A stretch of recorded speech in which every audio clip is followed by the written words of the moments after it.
All right. Okay. So we should be live now.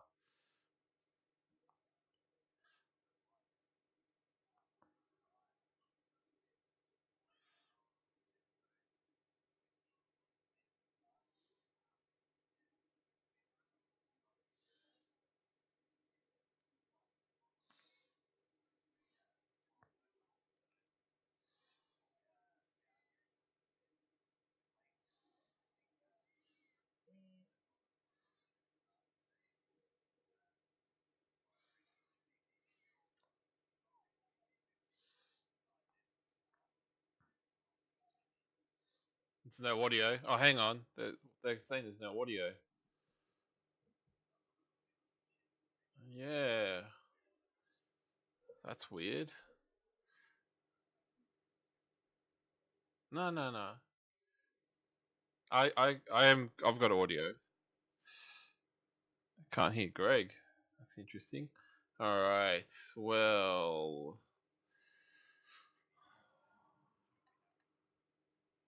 hang on, guys. We'll just see.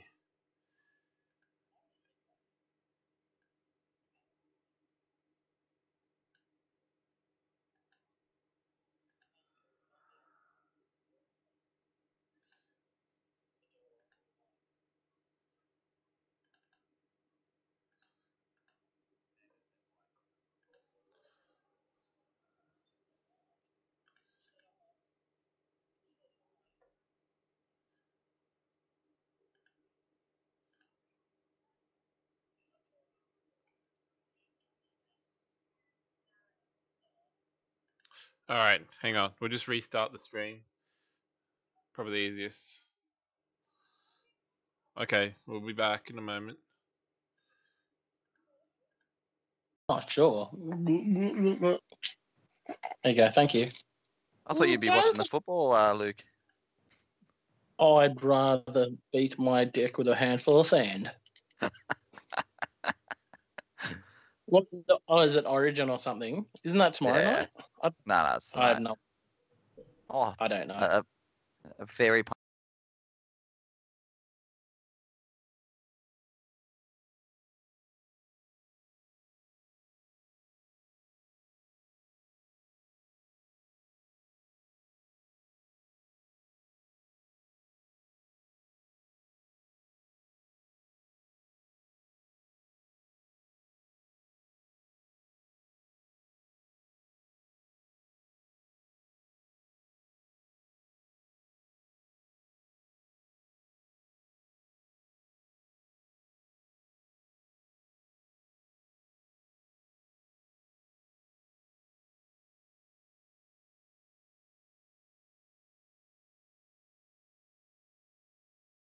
Okay. Chat about So we're Archie back and again. DCA a little bit.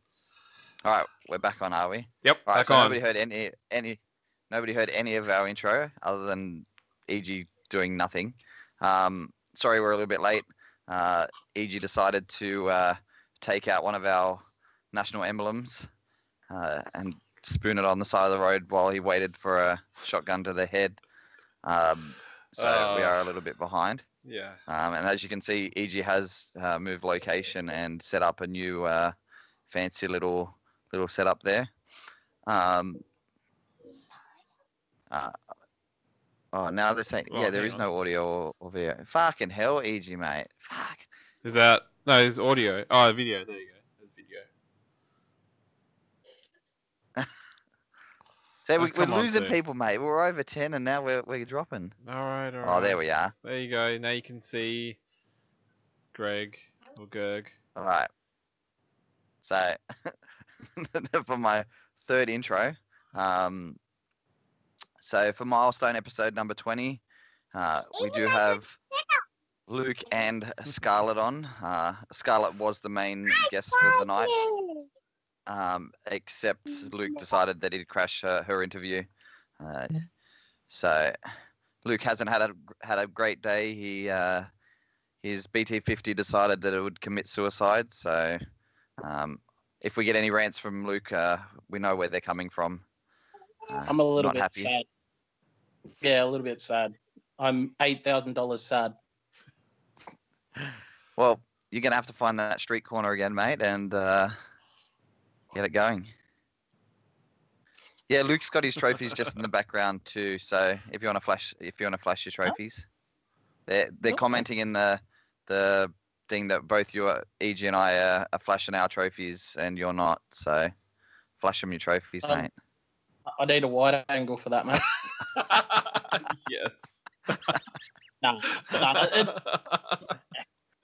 don't give a shit really about trophies. I've only kept a couple, so just keep sort of ones that are significant and have like a good, like a really good memory behind it. Like, I don't know, I've kept one that, while not a significant event, it was like Nürburgring. So things like that I like to keep, definitely.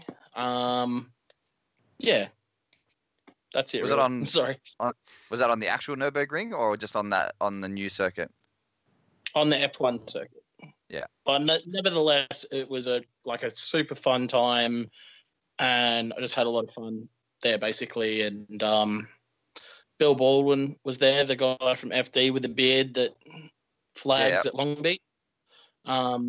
He was a good laugh, and I remember I nearly caused a massive fight in the pits because I touched the door of one of the German dudes, and his dad wanted to fight me and stuff, and then I wanted to fight him, and apparently it was live on German TV. So that didn't actually, it was super funny for me, but apparently it was a bit of a serious situation, but that's a really good memory. Yeah, you got to be careful upsetting Germans in Germany, though. We know what happens, how that story ends. So, well, the son was super cool. He was like actually stoked at the tire mark on the door. He was like, "Yeah, that's sick." And the old man was like, just didn't understand it. Came from a racing background. He's like, "This fucking Aussie guy just comes and wrecks our cars." And it's like, "No, mate, you're right." Most other Aussie guys probably wouldn't be able to get that close to somebody. So, so we figure we can probably talk for hours, days, months about a lot of your drift exploits, but a lot of people sort of, know you've been around for a long time. So we might avoid some of that for now, and we'll probably get you on a better day to go more in depth with stuff you've sort of done in the past with international driving and doing all that. But at the moment, you're the leaseholder to a drift track in Queensland, and also hold, I guess, what is Australia's only true national series currently.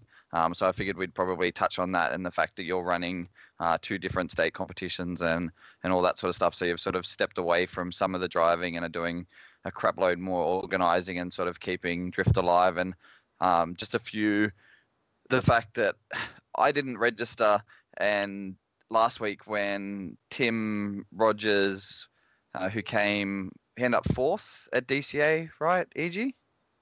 In Tassie? Yeah, that's I remember the car. Yeah. Is it S14, right? No, Red Out 32 qualified second. Yeah, What did he end up overall? It would have been. I don't think he made the top 4. I think it would have been like 5th. No, I didn't. No, Okay. he didn't make top 5. Let me bring it up. But I hadn't registered that was Tim with the black ute that was up at Archie when I was up there on one of my trips. Yeah, the dude that's normally rocking the SSU. Yeah, and it sort of blew my mind a little bit to think that this guy who was sort of just hanging out at Archie had come up from Tassie. I'm not sure what his plan was, and then was he wasn't hanging out, mate. He was in training. Yeah, and now, and then he goes down to, now he's back living in Tassie, and I see, he's qualifying second in this bloody street spec 32 with leather seats, and I'm just like, yeah, holy shit, like this isn't the dude you'd expect to be doing it, because the dude's there for a good time, just for a good laugh, and clearly cutting sick, and it's showing that you've got a perfect training ground there. Tell us a little bit about sort of the stress and the crap you've gone through since taking over Archie, and what you're sort of trying to build there. I guess like anything, I just enjoy driving. and I want everyone to be able to drive as much as possible because, more driving means better drivers. So I guess we can open twice a week with our noise limits. So that's one thing that's restrictive, being we're only 15 minutes from the centre of Brisbane. So it's awesome. We are in the middle of suburbia. We're only 400 metres away from a retirement village. So we do have a noise restriction, which is exactly the same as Rally's noise restriction. So it's actually not too bad by any means. So, yeah, we run twice a week, every second Tuesday and every second Saturday. Now it's winter. The Saturdays are crazy. We're actually running from 10 a.m. till 10 p.m., 12 hours. So that's great. Like, that's an insane amount of track time, obviously. And we don't run a start line. It's an open track.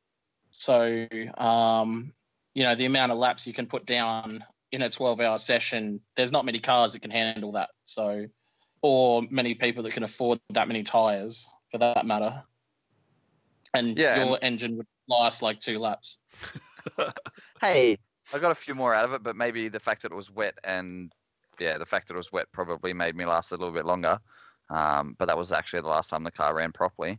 Oh no, you did quite a few laps when you were there, but yeah, it was wet. Yeah, but that was the weekend that I actually worked.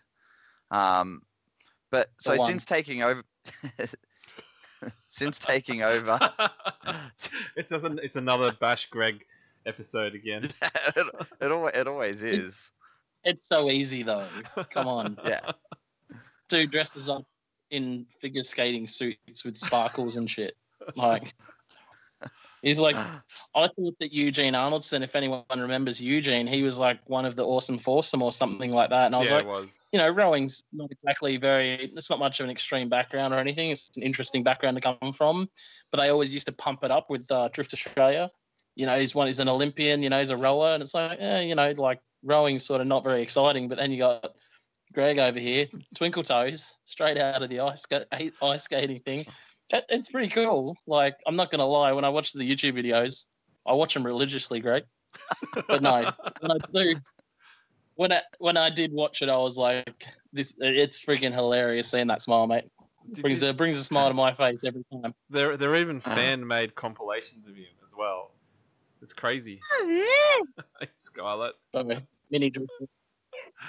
So, what were we on before we got on to picking on Greg? No, I think that's tonight. Another pick on Greg night. Yeah, it's a pretty standard one.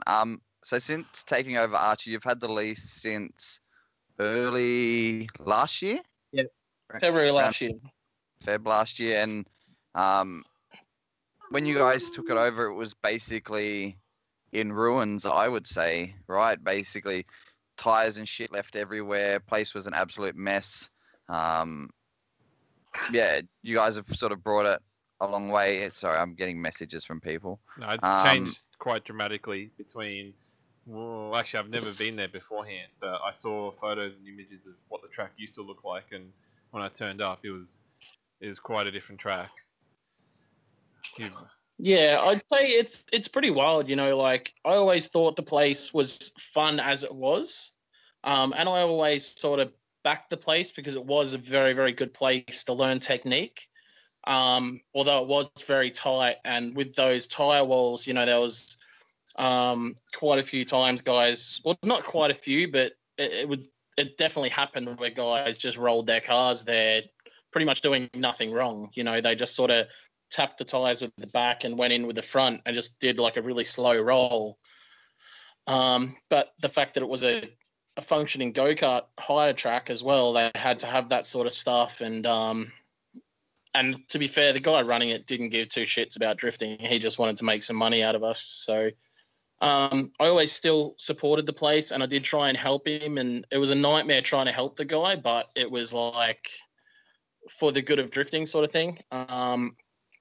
And then when he decided he'd had enough and was looking to, I don't know, he was going to start a speedway or take over a speedway or something, because that's where his roots lie. He gave me the opportunity to take it over, tried to extort tens of thousands of dollars out of me. Luckily, a third of the way through him trying to extort a shitload of money out of me, I found out the real details and sort of put a stop to that. And luckily, have the place that we have today. The track had not been taken care of really at all. He hadn't spent any money. So for the first, I would say, 6 months, it was definitely a big struggle because the place had been so run down and he had a way with people, which was not great. So he pushed a lot of people away from the place.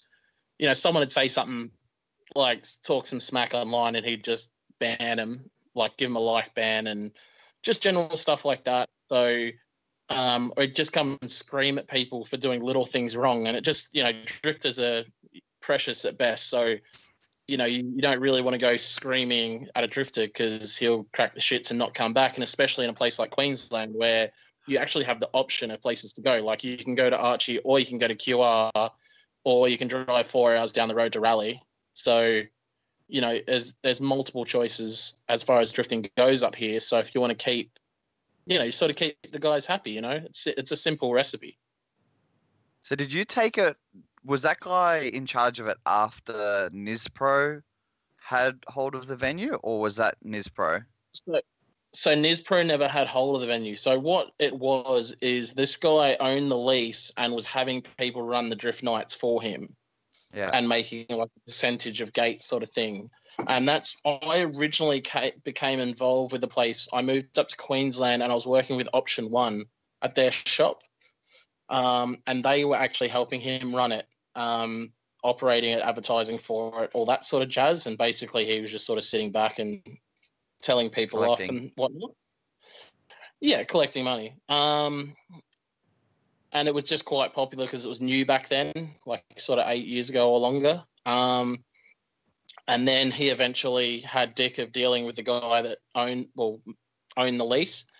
And then Nizpro came along and basically did the same thing. And I ended up working for Nizpro as well for a little while and was helping them run Archerfield. And then I ran my first ever actual competition, which was SummerSlam back in quite a while ago.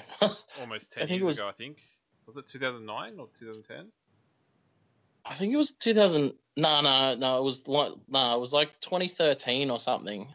It's the one that Steve won, wasn't it? Yeah, I think it was like maybe 2011 or 13, maybe 2011. It was a long time ago. I remember that. When Yeah, did DA finish? 2010, 2009. It was around that time because the 2009 it finished because I went to Europe in 2010. Yeah. Yeah, and then because the Blaze Unit boys and all that were all, you know, stick it up and sort of unified at that stage and had gone to the white cars by then. So, it would have been. They were up at that event. They were up there. Yeah. They came up for that one. And then I guess even middle of last year, the track hadn't even changed all that much. Well, the track itself hadn't changed at all from the time that you had run that event until when you ran State of Origin when I came up last year in July.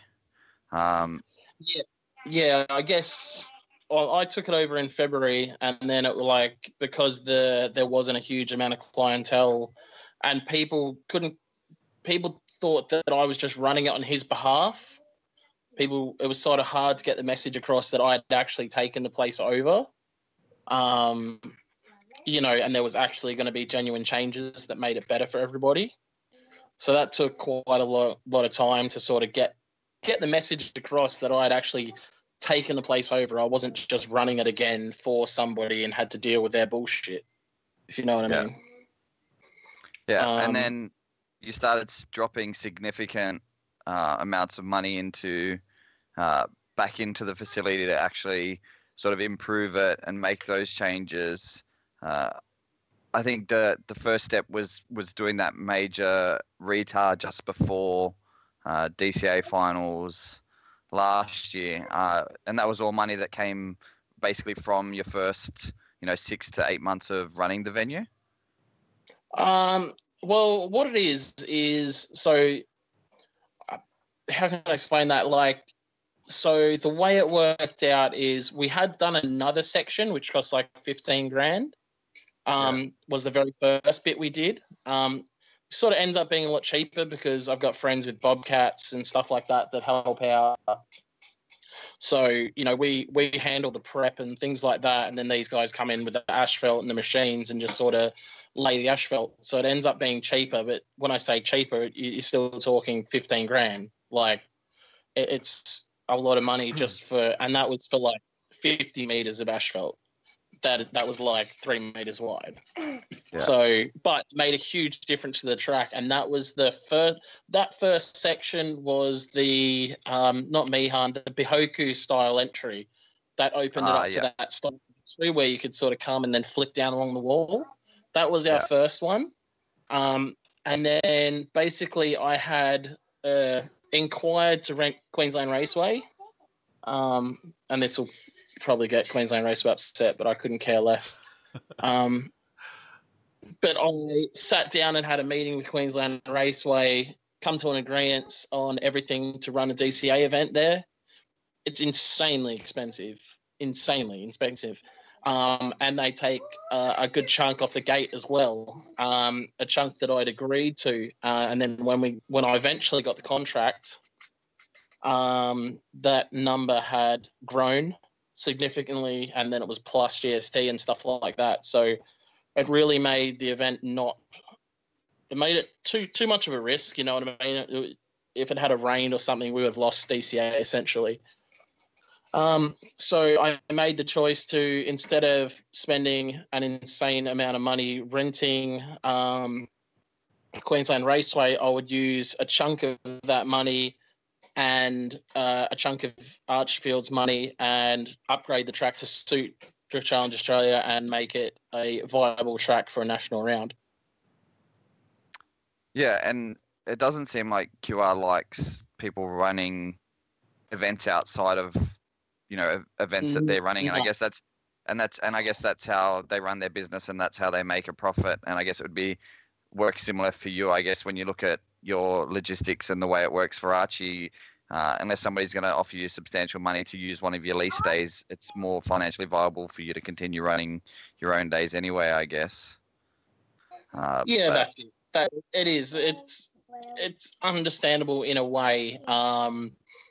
And yeah, it is the fact that they run their own events, and they essentially, have the monopoly on it, which is fine, It just would be cool to have that national round, I guess, on another V8 supercar track. But with that said, I really like the fact that we go with DCA our first round, obviously as a street circuit, hills and all that sort of jazz. And then we go to a V8 supercar track, which is quite a, high-speed entry. And then we move on to Archfield, which is tight, super technical, and probably, it really brings out something in the drivers. I felt like it was wet last year, and the driving in the wet was some of the craziest shit I've ever seen.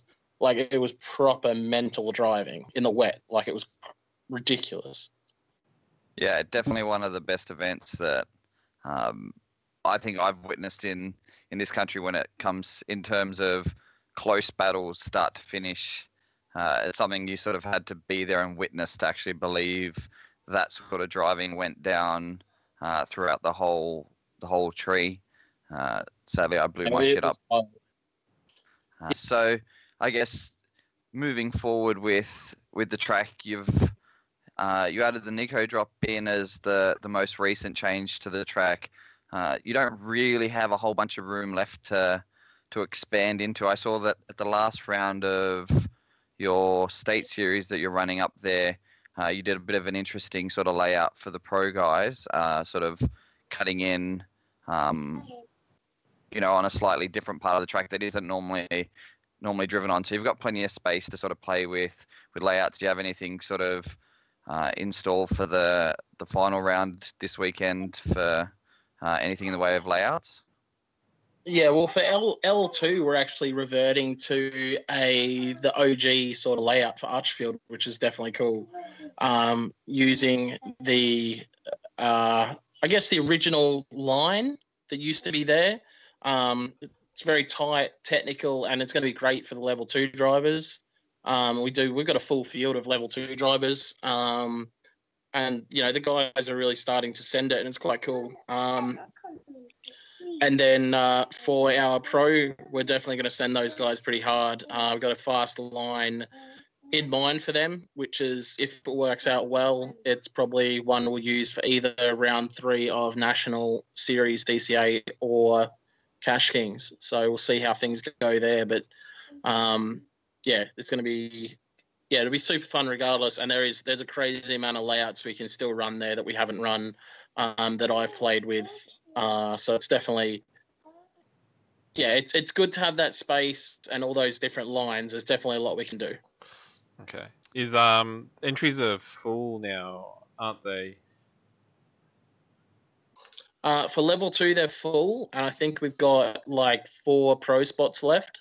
And I think pro is being affected by Drift Masters, which is the weekend after. So, I was actually speaking to Rob today. I went and bought a car off him, actually. Are you entered in that comp as well? No, I'm not. No. I don't have anything running, and I enjoy track time. Okay. Yeah, that's going to be a pretty busy event, I would say, looking at the way they've got it sort of formed out. So. Yeah, I think obviously anybody that's sort of smart and wants to get to be serious about that comp, which you'd want to be, like it's a decent entry fee, would be at the Thursday morning session practice, which is obviously available 2 days before the event. But I think if you're coming from interstate and you only turn up on that Saturday, like it's definitely going to be tough. When you take into account that layout is surrounded by, first corner, which a lot of people go off at, is a sand trap. So you'll have extended recovery times for that corner, and then the dipper after it is like mega thrashed out at the moment. Like it's a good foot or so drop off there that swallows cars up and bends arms and stuff. So that'll no doubt take a bit of time up as well. So I know honest to God, I really hope it does well. I think it's good for the sport.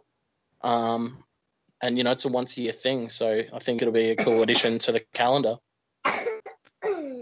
Yeah, and I know there's a lot of dudes entering that event who don't really compete, but they drive a lot of QR Matsuri and stuff like that. But the allure of potentially being able to win a drive in Rob's car, even if it's just on the day, has sort of brought a few guys out of the woodwork who would normally only drive QR Matsuri and stuff like that. So a lot of the interstate guys who might have a little bit more comp experience, but not necessarily close driving experience, are going to be versing a lot of local guys who have driven that track. God knows how many laps they've actually put down on that. So it is going to be, fairly tough for anybody from interstate in the M division, really. And it's hard too, because it is very much like a power and grip track. So essentially, the only real, it's not a technical section. It's very much a throw it in and just keep it lit. And use I guess when you get down into the dipper there, it's a bit of a tap of the brake, drop down a gear, snake through that tiny bit, and then back up a gear. Or some guys will just leave it in third, for instance. So no, it's going to be interesting for sure, because there's even in L2 series here, we've got a bunch of guys in there that are full wise fab 500 horsepower cars in our L2 series. So we got he's not driving his Turbo LS car this weekend, but we got a guy that's Turbo LS, wise fab front and rear in L2. And then we got a guy with a Supra that's obviously 2J, 600 horsepower, wise fab front and rear. There's a bunch of guys running pretty crazy cars in L2, to be honest. The L2 cars are definitely no different to our pro class cars. If anything, our top L2 guys' cars are way better than our top pro guys' cars. Oh, really? That's crazy. Yeah. I think But Blake's... they're genuinely L2 guys. Like, you know, they definitely can throw down a lead, but then in their chase position, they're sort of you know, lacking a little bit. Like the Mike that drives the Supra can like absolutely send a lead, but then he got knocked out by a guy in a Cortina, who's a super consistent driver. It's like a 6-cylinder Cortina, and he just was going as fast as he could, but the Supra is all wise fabbed and super gripped up, and he just couldn't even drift behind the Cortina. He basically just drove around the track behind him. So it's something he'll have to work on, and the reason, you know, these guys are in L2, so it's that chance for them to learn and get their head around it. Yeah, cool. Yeah, so one of the good things that I like seeing at Archerfield is some of the theme days that you run. So there was like the Arc, I think, have you done the Arc 7 day, or is that coming up soon? And No, that's coming up. So that's on the 7th of the 7th. So, yeah. So it's next month. So you've done a few others. How do these days go? What are the days, and how do they go? You know what? It's actually funny because we had like a 4-door day, for instance, and like one 4-door turned up and a shitload of like 2-door, like a shitload. There was still like a really busy night. Yeah. But it was funny because it was a 4-door night and there was seriously one 4-door. And I think it was something obscure too. It wasn't even a Jap car. It was no, I think it was a BMW that came down that was 4-door. Yeah. And then our 8-6 day we did was definitely popular. We had, you know, a bunch of guys with 8-6s that, you know, guys that don't really track necessarily came out and hit the track up, which was definitely really cool. I think at one stage we had like a 7 or 8 car A86 train. Wow. So that was it was actually super cool to see. So, yeah, we're trying to push them, trying to think of sort of cool ideas that work with the dates. You know, that it's something they've done in Japan forever. Yes. So it's something I sort of wanted to push here. And it's just cool to have a novelty. You know, if you're into something, then why not, you know, why not do something with it? You know, have a Rotary day where it's still open to everyone else, but it's sort of to encourage the Rotary drivers and fans to sort of come out. Yeah, because you have lots of spectators just come out because they like seeing that type of car. You can check them out, and then exactly. Yeah, well, there's a lot of people that are like 8-6 fans or Rotary fans, and so they'll just come out and watch, and yeah, it'd be a cool night or cool day. Exactly. So yeah, when I've got our 4-door night, for instance, we had like a big group of 4-door guys, but they were all parked at the front. They were just there to watch, but no other 4-door guys came and drove. So there was a heap of sick cars parked outside, but they didn't come in and drive. So we can have Greg's Car Works Appreciation Day once I actually have a car that works. Sorry, she's passed out. Shouldn't even... She was so full of energy just like a minute ago. No, it's kids. It's just listen to her dad talk about drift. She's like fucking over it. That's her whole life. So Connor's wanting to know if you'll run a front wheel drive drift day. Oh, let's not start this again. Actually, with that said, we've been looking into the whole PVC thing because that's something that wouldn't affect my noise regulations, and it's something we could like do on a Friday night, for instance. That would be freaking hilarious. So that's essentially, I'd like to do like a PVC night because we get a lot of interest from guys with drift trikes. There's a couple of guys up here that have drift mobility scooters, which are actually slammed out with big camber, and like I had a go when they came to the track one time, and they are sick fun. And drift go-karts, and then, you know, essentially having some micros and stuff like that with PVC on, I think it'd be a freaking good laugh. I think it'd be fun to do. Yeah. I'm keen. Yeah. You need a few of them as rentals, and then you can run them as rent nights too. If we could get you off them. Well, yeah, that'd be half the problem. But just the fact that, it would be super cool, and it's something that, you could run. I could run whenever because it wouldn't make any noise. It would be dead quiet. So, we'd end up with drift tax on everything then. There'd be drift tax on bloody Mazda 1s and all this sort of shit. Man, could you imagine seeing some 121s and some micros and shit door to door? That would be amazing. You might need to put a slightly better, sort of runoff trap down the bottom of turn 1, because I can see people coming in there way too hot with not enough grip to actually stop. No, you'll be fine. You just bounce off. Yeah, that'll be fine. And if the PVC comes off with a car like that, the stock suspension will probably dig into the dirt and just do a little flip anyway. But it'd be slow, so it'd be funny. It'd just be a slow rollover. I think we definitely need to make this happen. Definitely needs to happen. Like, legitimately, I think it would be a good time, and we're just trying to find the PVC basically.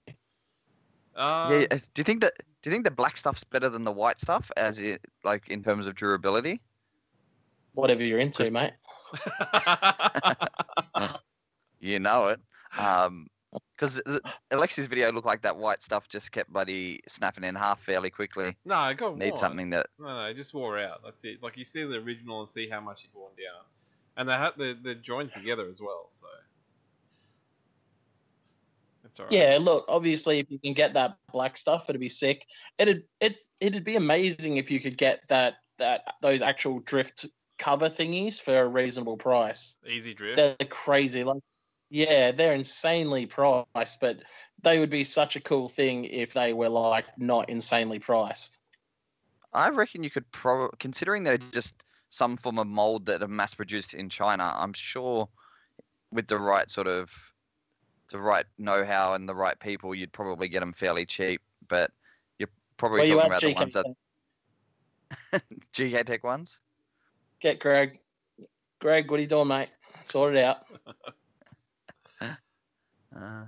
That'd be the next thing, man. And the thing is, you'd be driving down the road and there'd be some prick driving with them on the street.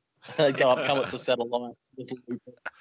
There'd be someone stupid enough, I'm telling you. Well, yeah, I say that. I'd for sure have a go on my street. Oh, Jesus. Then Greg could actually drift a whole session. Maybe. Oh, let's not get... No, but that's something that another thing that we'd like to bring, and I think would be cool. But overall, yeah, the themed events I definitely really like, and we do have a bunch of them planned out. I sort of sat down with some of the friends and some of the people that help out at Archie, and we sort of looked over our dates and sort of checked it out, and sort of trying to get, sort of work out what dates sort of line up with our events. It's not, unfortunately, like I said, we can only run on the certain days we can run. So we sort of got to look for dates that sort of line up and work with what we want to do. Yeah, well, Danielle was just messaged to say that the mobility scooter thing is my new sport and I don't have a choice and that's it. That's cheaper and that's all I'm allowed to do. Oh, I don't know. I don't know how much mobility scooters are worth, but I'm sure you'd find a way to break it. You should probably stop going to that poor man's. I mean, what's it called? Poor man's? What? That place that you keep going? You can't. It seems to be. Well, it is what it is. Your car never works, and it spends a lot of time in a workshop. If my car spent that sort of time in the workshop and came out the other end not working, I'd be putting them on my shit list. I think Greg's holding his tongue until he settles some things first. I've been looking at 350Zs though, so. Right, I got one for sale. I just advertised it today. Yeah, I know, but it's got no rego, and I want to rego it because there's some street lamps that need inspecting in Canberra.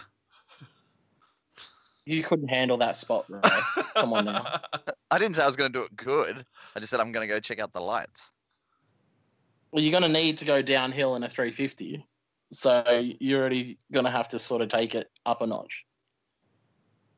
I'm not sure I know what that means, but I'll hopefully one day I'll find out. Slow. That's Well, what I get you're told going to all have the time anyway. You'd have to inspect the lamppost in a downhill direction because you wouldn't make it through the lamppost effectively with the amount of power a 350Z has going uphill. You reckon? Just reclutch the whole way? Hey, and Connor drives that in his bloody Prelude. Downhill only. Yeah, probably downhill. There you go. Okay. I haven't been there yet, so we'll find out eventually. Yeah, I do recall the spot. Seems like you remember it well. Yeah, it was a good time. Maybe there'll be a series of Initial D about it, EG. I don't think so. So I guess moving forward with Archie, any more major plans or things you'd like to see you'd be able to do, like other than running more events, but with the track itself, things you'd like to do in the future? We're adding some more like ripple strips in. I did some stuff on the track the other night. Added some more stuff in there for the safety side of it, for people in the pits and things like that. We had a car lose its brakes the other night, and while our plastic barriers definitely did their job, it still made me nervous. So we've added in some more concrete to make sure that we don't have any sort of accidents or something that would, affect the track's future. Yeah. But I spent 90 grand on the place last year alone. In the first year I took the place over. So that was hard, obviously you don't expect to make money in the first year of any business, and it's always going to be really difficult. But yeah, there was a lot of money that had to be spent and a lot of learning, really. I went through 3 different asphalt suppliers before I found one that wasn't ripping me off, basically. The very first guy I had didn't do a very good job, and then a month later he was out of business. So I couldn't even chase him up and hassle him. And the guy after that, it was a big company, but the guys that had working for him were just absolute retards. Literally ran over brand new asphalt that they just laid down. They drove over it with a bobcat and fucked it all. And then instead of relaying the entire piece, they just cut bits out and repaired bits of it. So when you do that with asphalt, water gets underneath it and then fucks those bits up. So, and considering it's in the middle of a flood zone. Exactly right. And it's expensive lessons to learn. But we're sort of learning how to maintain the track. The problem is I would freaking love nothing more than to just cash out, get a loan, and resurface the whole place, because then it would just be amazing. We wouldn't have to stress on anything. I'm stressing about tomorrow because it's probably going to rain. And with some of the cracks we have in the track, I don't want the track to open up before the weekend when we're having this large event. So, we may not run tomorrow night if it's wet, for instance. And those sort of things are stressful and sort of, I guess, just part and parcel of it. But the way the Archerfield works is it gets given 2-year noise leases. That's essentially what allows a place to stay open. And that's all the council will give us every time is 2 years. So those 2 years are up mid-2019. And at that point, we'll be given another 2 years. It's been this way for over 20 years. So we don't expect it to be going anywhere. But it's trust me, when you want to spend $200,000 resurfacing the place, it's in the back of your mind, very much so. Yeah, you're definitely not going to, put yourself personally in a situation with that sort of money, with the risk that, that the council does go, hey, we've got some new apartment, I guess. Nobody would be stupid enough to be that deep. No, and even, as far as we went, was, especially in our first year, was definitely super risky. But, look, the place, is great now. We do get good numbers every time we're open. The comps have been definitely really cool. We get really big crowds when the comps are on, and overall the vibe is definitely good there. You know, like some of the tandems and stuff that's going on the weekly are meant, like, honest to God, they're just mental. You know, big trains. Got guys that have practice cars. Blake Patterson's been out recently, and he was out banging doors with a few guys in their practice cars. And, you know, then you've got, you know, you these guys that are obviously driving the L2 and Pro in our series are coming down and practicing as well and sort of really pushing it. And then we've got our sort of OG grassroots guys that are coming out and just like sending sick entries all night long, sort of loving the Bihoku style entry. And then also obviously loving the Nico style as well. So it's definitely something that's appealing to everyone, really. So it's cool. Yeah, and what I've found from, you know, the multiple trips that I've made to the venue in the last 12 months is that the culture is contagious.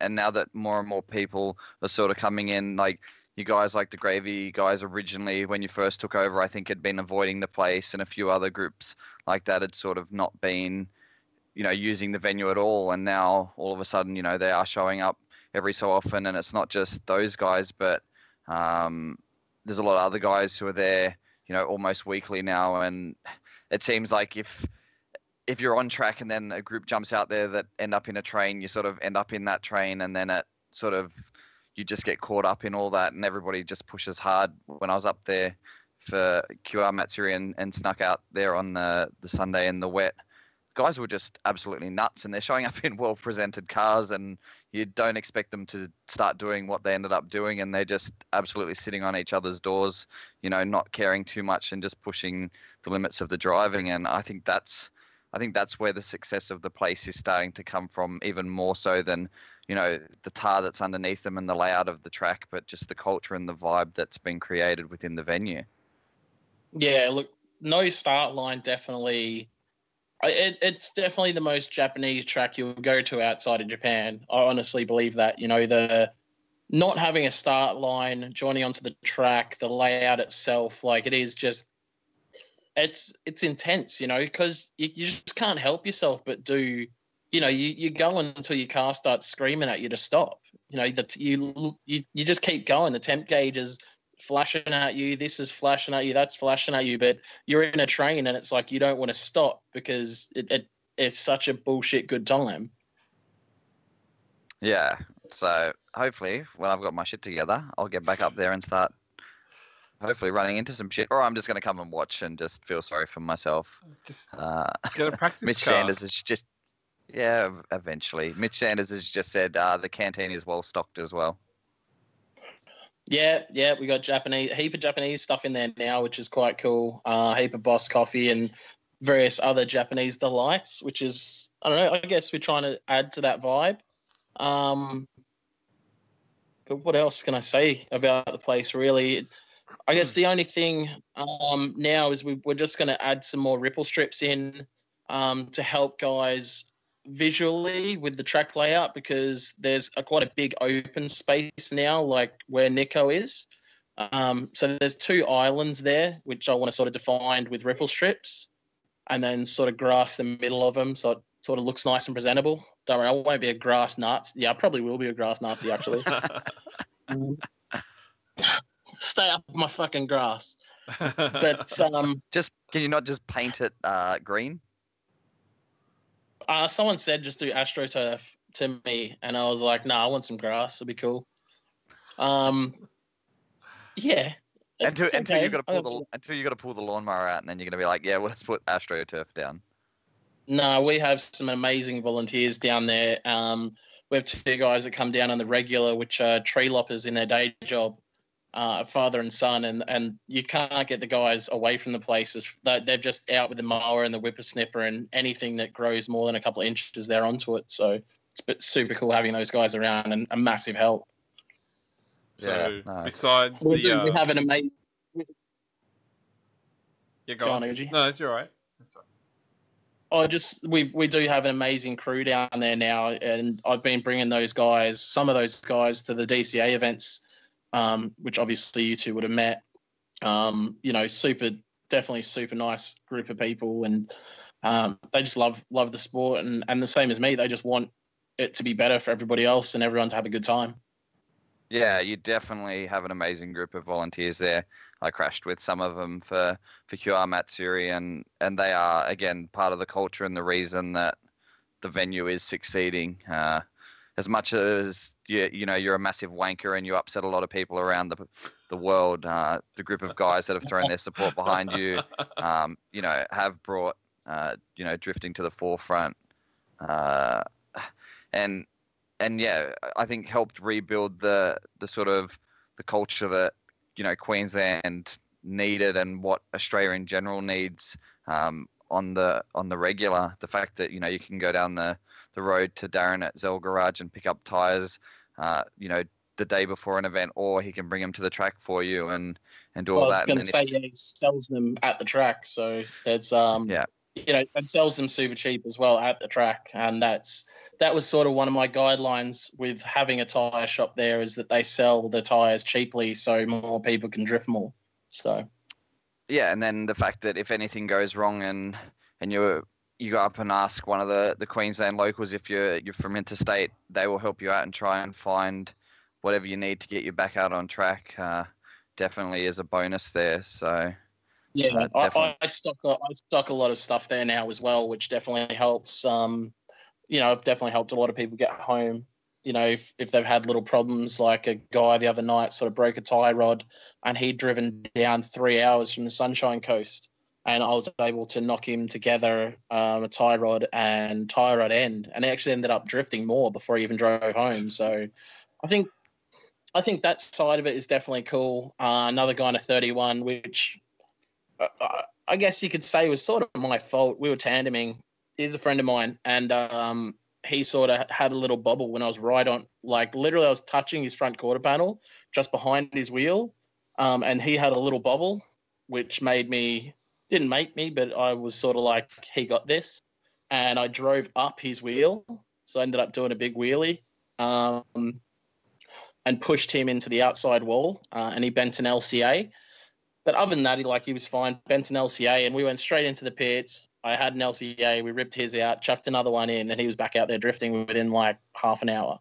So it's something we try and do. And even stuff like tail lights and headlights, I keep in stock now as well for if anyone needs it. And, it's not about trying to make money. It's just about, at the end of the day, I want guys to be able to continue to drive, because at the end of the day, if they're still driving, they'll come back next week potentially. So, yeah.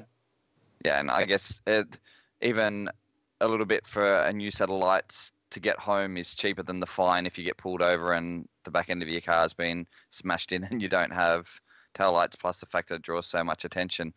You're not very nice when you're out there, though. I know when I was up there that you decided that jumping on my door when I hadn't driven the track in a little while, plus the fact that I'd been driving at QR in third gear all weekend and down in second, and you decided that, hey, let's just harass this dickhead who can't drive all that well on the best day, but hey, let's just get close to him anyway. So I guess that's what makes you a better driver, because you drive with all sorts of retards on a daily basis. Well, I wouldn't like to call any of my customers retards, but I meant me, but there's all yeah, I'll call you a retard. No, but it is great as for me as just practice, and for where I've been and what I've done with drifting, I guess I find I get good challenges out of things like that, like following someone like you whose car you can barely keep on boost and you're not sure if it's going to break down or whatever. Trying to chase you is actually it's difficult. It's much more difficult than chasing someone good.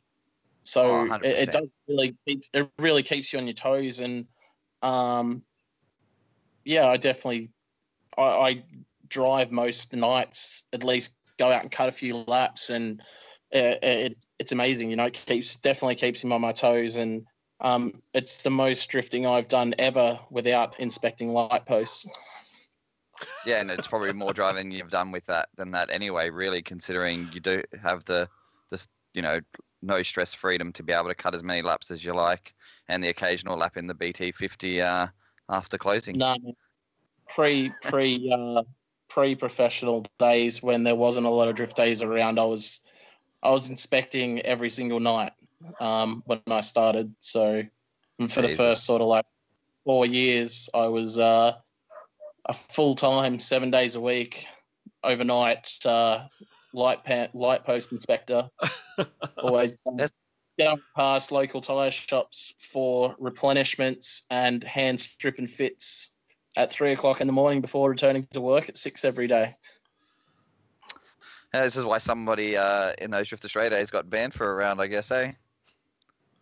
Yeah, they had to make a point out of someone, I guess, when they were trying to do the whole V8 supercar thing with drifting.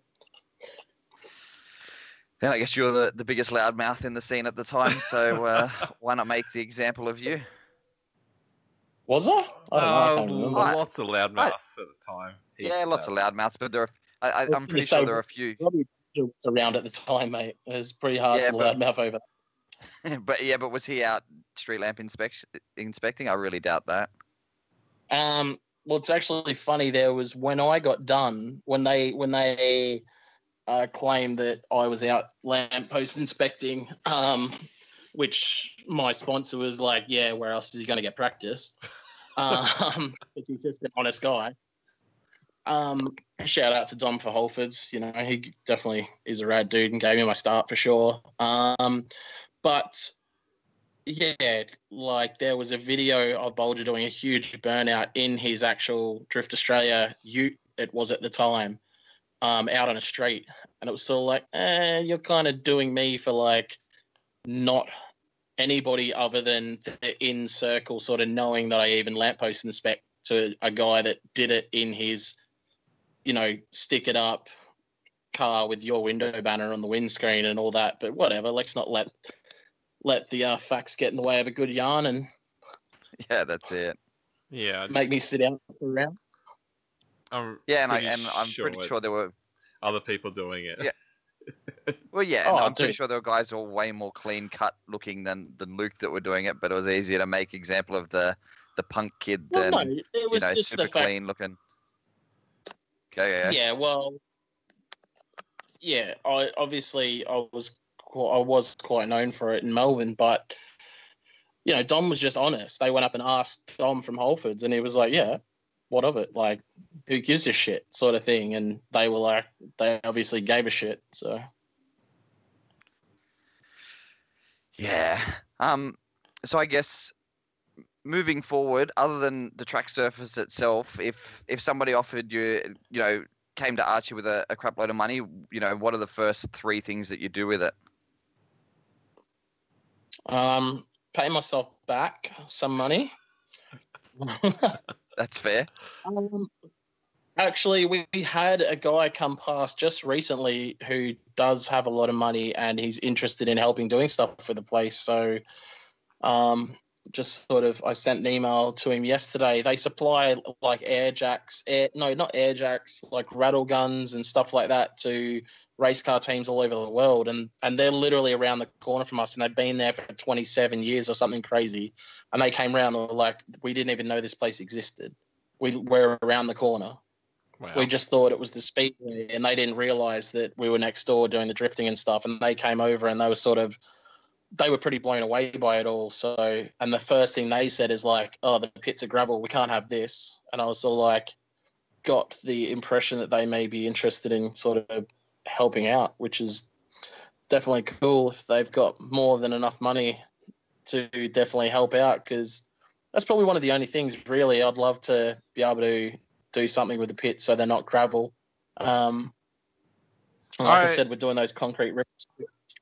I remember hearing discussion about if you had unlimited money that you imagine they enclosed, like the largest enclosed drift park. No, oh man, that would be like you'd put a roof over it and with walls and everything, or I don't know exactly what you were imagining, but I just remember you having a little bit of a chat about it at one point, I think when I was in Queensland. Yeah, I think I was just saying about how you could with that place you could actually. It's not too crazy to think if the place was going to be there for a really long time that you couldn't put a roof over it. Essentially, the entire venue I think is about 300 meters long. I think it's more than. I think it's like no, it's about 300 meters long from one fence to the other fence, and then about 100 meter. It ranges from like 50 meters wide to like I guess 100 meters wide. So it's definitely not, a unbelievable idea Yeah. to be able to put a roof over something like that. Connor just said hot box drift track. So No, I wouldn't think you'd want to completely surround the place as far as turn it into a building. yeah. But I definitely think putting a roof over it could be something amazing because like wet drifting's okay and all that, but no one really wants to watch wet drifting, or there's not a lot of people that really wanted wet drift. So I think it's sort of it was just sort of a dream, Okay. It's just how cool would it be to have a drift track with a roof, and be able to not have to worry about any rain. Yeah, you're about 150 meters by 75 to do just over the top of the track. Yeah, but you'd obviously want to cover the pits and stuff as well. I think you're talking about of course. the whole sort of facility itself was covered, which should be cool. If these guys actually do come on board and asphalt or some seal the rest of the pit area, will that mean that you sort of thinking about the idea of actually being able to move the pit area so you can actually extend and shorten the track? So, say instead of that big sweeper, but yeah, I do. I feel what you're saying there, and it sort of logistically would just be hard because then you'd need the machinery to be able to move the massive concrete walls and stuff like that, which ends up getting, like when you're talking the kind of investment needed to be able to make that viable is pretty crazy. Okay. Yeah, let's ask Luke in 4 years' time when the place is running with a shitload of cars every drift day. Everybody's in AU Falcons, or no, everybody's moved on to BAs because AUs are now dead, and every Jap car's been written off by a P-plater in the wet. So all 350s, man. I don't even think they're gonna. Yeah, but that's all America. I don't think we're gonna last that long with 350s. I'm pretty sure we're gonna have to find some Aussie taxis. Yeah, it's so expensive though. Yes and no. I'm literally selling one at the moment for $5.5 grand. It's ready to go. Yeah, plug. Buy it. It's sitting. It's at Zell Garage now, getting an oil change, getting a new tie rod, and it is good to go. And I've been driving that car weekly and getting on doors. They're fun, man, and they just work. You don't have all the bullshit electrical issues you do with an older Japanese car. Yeah, I think that's one of the cars that Shinji Minoa was actually recommending to us as practice cars. But they know the prices a bit different between here and Japan, though. And then he said just stick Wisefo in and off you go. Apparently it's a perfect practice car. Like I just picked up another one today for $5, like a convertible. Yeah, they're not expensive. Yeah, no, the prices that Shinji was saying was about $3 grand. So yeah, we're sort of waiting for it to drop a bit. There was a convertible for sale. There was a convertible for sale in SA the other week for like $2. Oh, really? And it was obviously couldn't be put on the road or anything, but it had just been like had a wet floor and stuff, and the guy just wanted to get rid of it, and that was $2 grand. And like mine, I've got my black one for sale, for instance, the hardtop one for $5.5. I bought another one that's a bit stocker than my black one for $5 today. But the convertibles are a rev up model, so they have like the engine revs harder and they have a bit more power and stuff. I actually bought. You would have seen it, Greg, and no, would have EG seen it as well? The one that Rob used at Cash Kings. Yeah, I remember it. Yeah, EG was there for that. Yeah. So I bought that today. So that's like still on stock suspension and stuff, but mechanically a really good car. So yeah, I'm going through a bit of a midlife crisis at the moment. I'm building my turbo V8 convertible, and I decided I wanted another convertible because that's the midlife crisis I'm going through. Yeah, get your skin cancer in your hair done. Yeah, well, actually, this silver car is registerable. It was registered till like 2 months ago. So, so there we go. I might daily drive that thing and let my hair out, and you know. Are the dents still in it from where he body checked that car he ended up sandwiching that car into the wall after it went into the wall itself? Yeah, man. I've already lined up another silver door. I'm going to hopefully go pick it up tomorrow.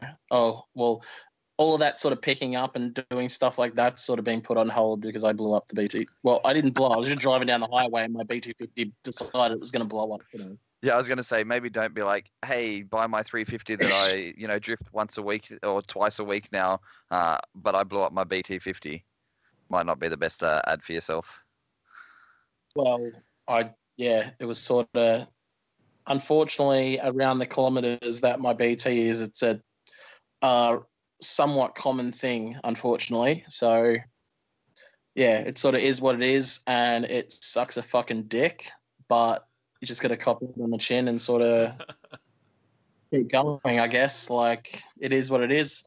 It's a nice daily driven car. I put another engine in it and get another 150,000 kilometers out of it, I'll be happy. Cool. So, unless you want to talk about this more, Greg, I thought we'd talk about DCA. So, Yep. The 2018 season, the final round is coming up soon, in 2 months, I think. And then we'll be moving over to a summer series, 2018-2019. So have you got much in store for that yet that you can announce, or any sort of plans, any ideas, things that you want to... Thinking out loud. Yeah. Do you want me to lie? Oh, I don't know. Just lie to everybody. Honestly, we haven't had a chance to even start working on it yet. It's been so insanely busy.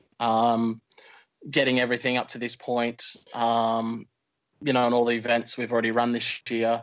I think, a sort of blessing, and, having Archerfield's definitely been a blessing from a point of view of we've definitely used Archerfield to help DCA financially at times, and while it pays that business back, it's good to have that backup there. But Archfield does take up a lot of time. 2 events a week is a lot. And then we also run a bike and go-kart event every second weekend as well. So I think in total we run like 140-something events, just drift events each year now. Wow. So it's crazy, and it doesn't leave a lot of time, especially with these things, children things. Two of these children things, so they take up a bit of time, and especially with the winter we're having up here at the moment, they're coming home sick from kindy and stuff like that when we're trying to get onto stuff like that. So I'm hoping we'll be able to get into it full steam ahead after this final coming up. After this Queensland final is actually what we're sort of waiting to get out of the way. Okay. So thinking out loud though, what have you got what are you thinking in the way of what you want to do for the next season? We definitely, my big idea for next year is, I'm not sure if I've even spoken to you about it yet, but my big idea for next year is definitely the 3 events at the minimum. But rather than giving away the three overseas trips as championship prizes, I'd really like to put more focus on the events themselves. So I want to give away these trips for the winners of each event for this summer series. So I think that'll bring a lot more local interest and sort of take away the stigma of, oh, I need to drive all the events to win something, so I'm not going to bother, or that sort of attitude. So it's definitely going to be pretty wild being able to win a trip overseas at each event, and they will be still IDC, the King of Europe, and the Texas trip as well, which for me personally, as just a driver and a person that loves to thrash, I think that for me, I'd love to win that Texas one, because it's 2 days of thrashing a Mustang in Texas, and the event includes free alcohol. Like, Yeah, what more could you want, really? yeah, you kind of. I don't think they know what they're getting into inviting an Australian to that sort of. Aaron's not too concerned by dints and stuff like that, and he'll have a massive stack of tires for the guys to use. The guy that wins, or girl, whatever. No, I don't think we got any girls running for the championship, but My car unless kept you're breaking. cool. Sorry. I said, yeah, my car kept breaking. Yeah, well, you can put your leotard on and definitely pass as a girl. But no, that's the idea for the summer series. I definitely do want to take advantage of the warmer months. I think that's a smarter move, and it was actually my influence in the start of ADGP when I was working closely with Andrew, trying to help him develop the ADGP series before it sort of, in my opinion, went south and started being too pro and being sort of a buy your way in thing. But it definitely started out with really good intentions, ADGP.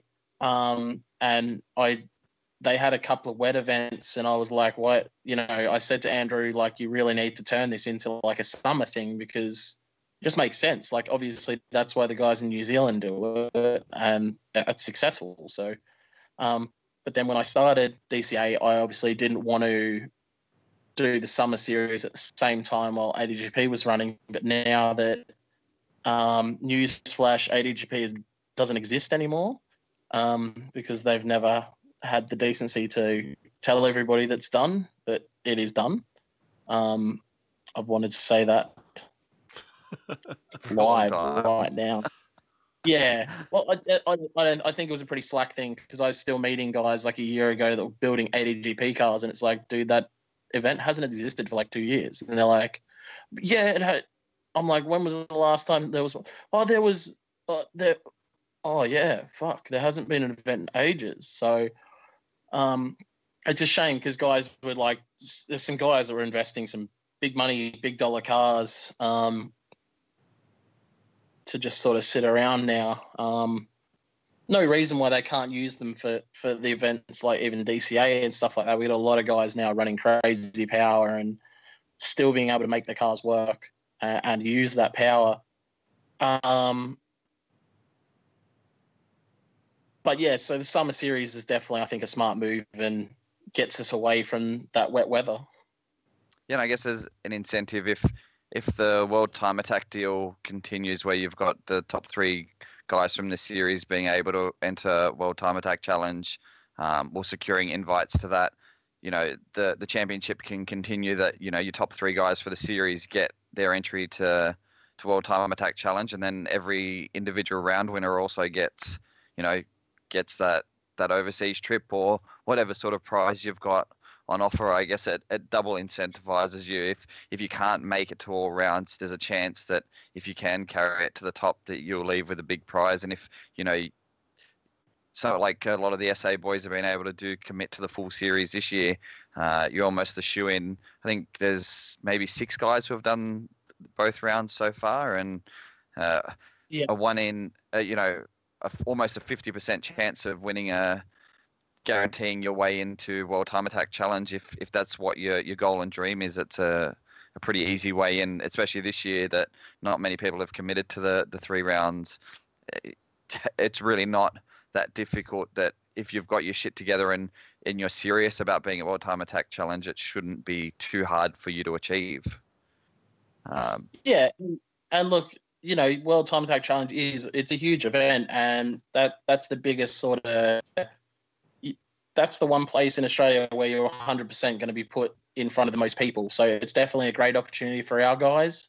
I guess initially when we started the conversation with Ian from World Time Attack, it was a concern sort of like, because some people still have that mindset that DCA somehow is like a missile series or some lower spec series or something. And it's like, there is like fucking hell. In Tasmania, there was like 10 dudes running sequentials and stroked motors and shit. Like the machinery is insane. And all the guys in the running this year all got full cages and, Matt Harvey sequential, Dale's, makes 600, 700 horsepower with a full cage and used to drive and Drift Australia, all that sort of jazz. So I guess that was a small concern that he was like worried that, if these guys did win, not that they weren't skilled enough, but that, I guess from World Time Attack point of view, they would have crappy cars. And it's definitely not the fact. You can most definitely still come into DCA and do extremely well with, something like a T28 S13 like Miller did in Melbourne that time, just showing everyone he's an amazing driver.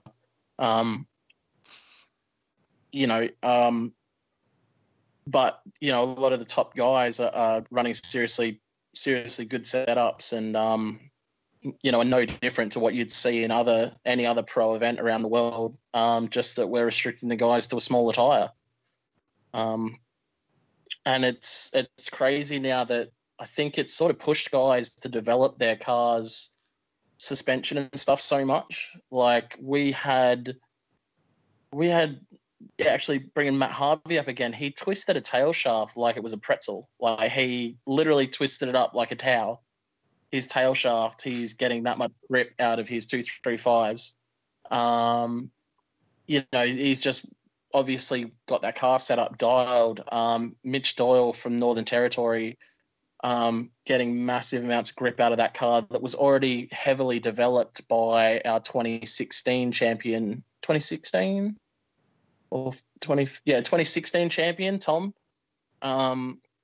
who campaigned that car and did a hell of a lot of development in the rear end to get grip down. And he broke a GTR shaft, which is in crazy. half, not even he snapped the actual shaft, not at the CV, but actually, broke the shaft. So, and again, that's one of our sequential supercharged V8 car in our series, which is just, I think it's super cool that you can come with something absolutely wild, but then also come out like Timmy did with leather seats and an RB20 and qualify second and battle into the top 8.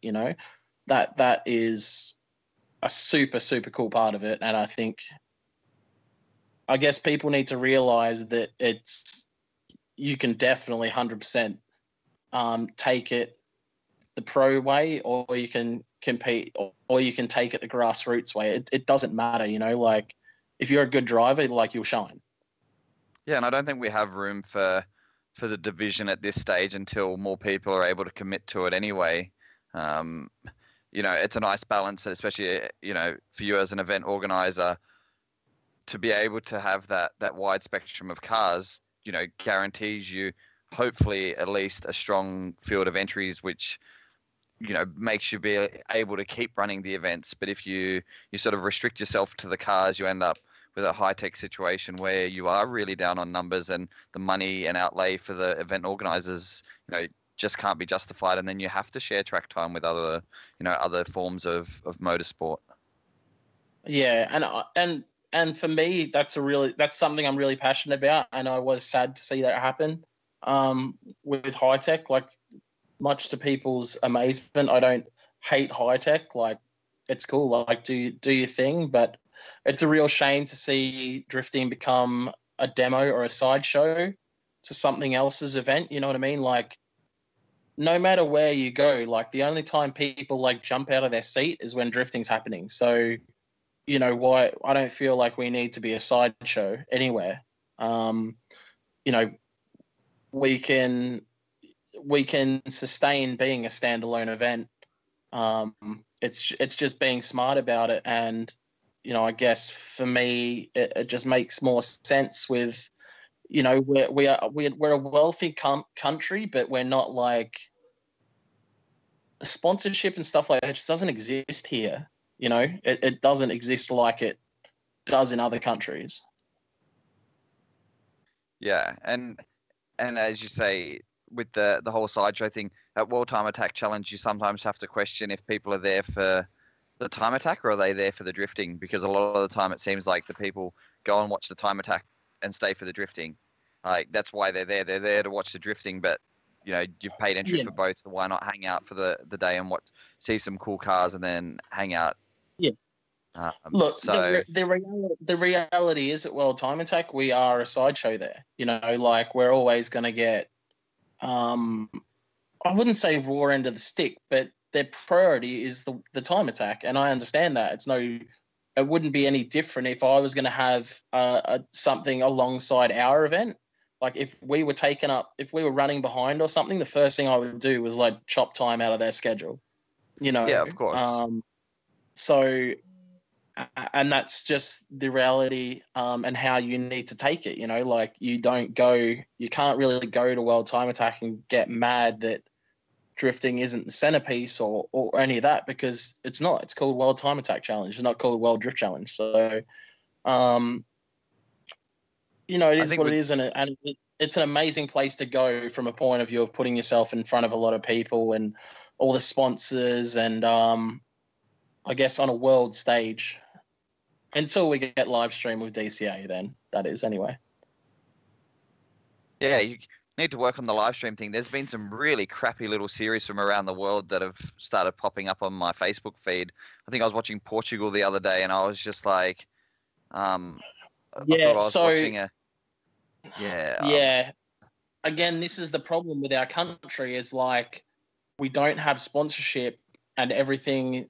Like live stream in this country is so freaking expensive compared to others. Like the guys that do King of Europe's live stream are actually from Portugal. So it could even be the same guys, and they literally load up a Ford Mondeo wagon with like a ton of cabling all on top of the roof of this car, and their camera gear. They have like 3 cameras, and they do it for peanuts. And then in Australia, it's literally, I think it's like 4 times the price for us to do it here with like 3 cameras. So, the live stream stuff isn't an area in Australia that has a lot of competition at the moment. You know, there's sort of only a handful of companies that offer a live stream service that's any good, so they can ask a premium for it. So it's 110% something we definitely need and want to do. It's just having that backing. And at the end of the day, like I'm, you know, even to this day, I've still never written a proposal in my life, and admittedly that's something I really lack on, but I'm just passionate about the sport, so I want it to be cool first and be proud of the product we've got, and hope that sponsors see that it's a good thing to get involved with. Like to me, I feel like I feel like an oil brand getting involved with, I want to say oil brand, I guess, and a brand getting involved with another series, let's just say High Tech, for instance. I feel like there's not a large demographic in total really watching that, because there's only ever like a couple of hundred people on the live stream, and then you've got, even once it goes onto TV, what is it? The average viewers on Speed Week is like 5,000 people. It's nothing realistically. Like you take, and then you go to an event like ours where we have really good crowds at all our events. Tassie on the weekend just gone, the hill was full of cars, just people absolutely everywhere, and not to mention like 60 competitors. So I think it was like 50 something, but yeah. To me, if I had a product to sell, that would make more sense, I guess, for me, because you're just putting your product in front of more people that would actually use it. Like I can't imagine Jeff and Jenny are watching Speed Week on a Sunday and are like, fuck, I'm going to go grab me some high-tech oil. Like they're just, it's unrealistic, I think.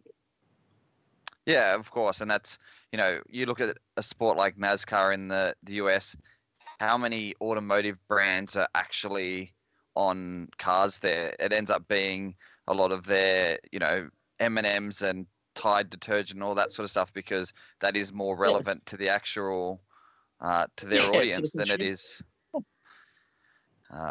sort of barely making it, making it by. I think we've lost the live stream, EG. Oh, no, we're back. Yeah, it's back. Yeah. So, yeah, if anybody's good at proposals or knows anybody with a whole bunch of money that's watched this episode or listened to this episode, hit up Luke on Facebook and help make things big. Or if anybody's got the technology to actually do some live stream stuff, hit him up as well. Yeah, because, you're there at the events. Like, there's definitely a lot of, like, behind the scenes. I think if we had a camera in the pits and like 2 cameras on the course, like you really could, and a camera at EG saying people are going too slow or whatever, I think would be amazing. I think if you could just have an app, like an EG app that was on EG while he's at DCA judging, I think that would like be amazing.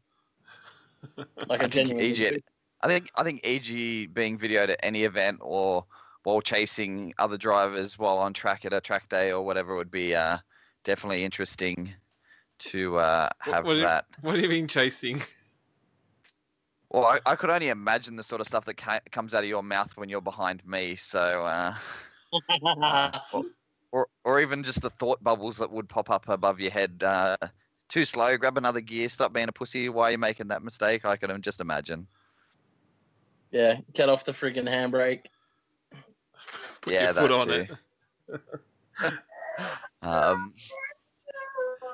Oh, it's alive. No, Mum's taking her to bed. That's what's happening.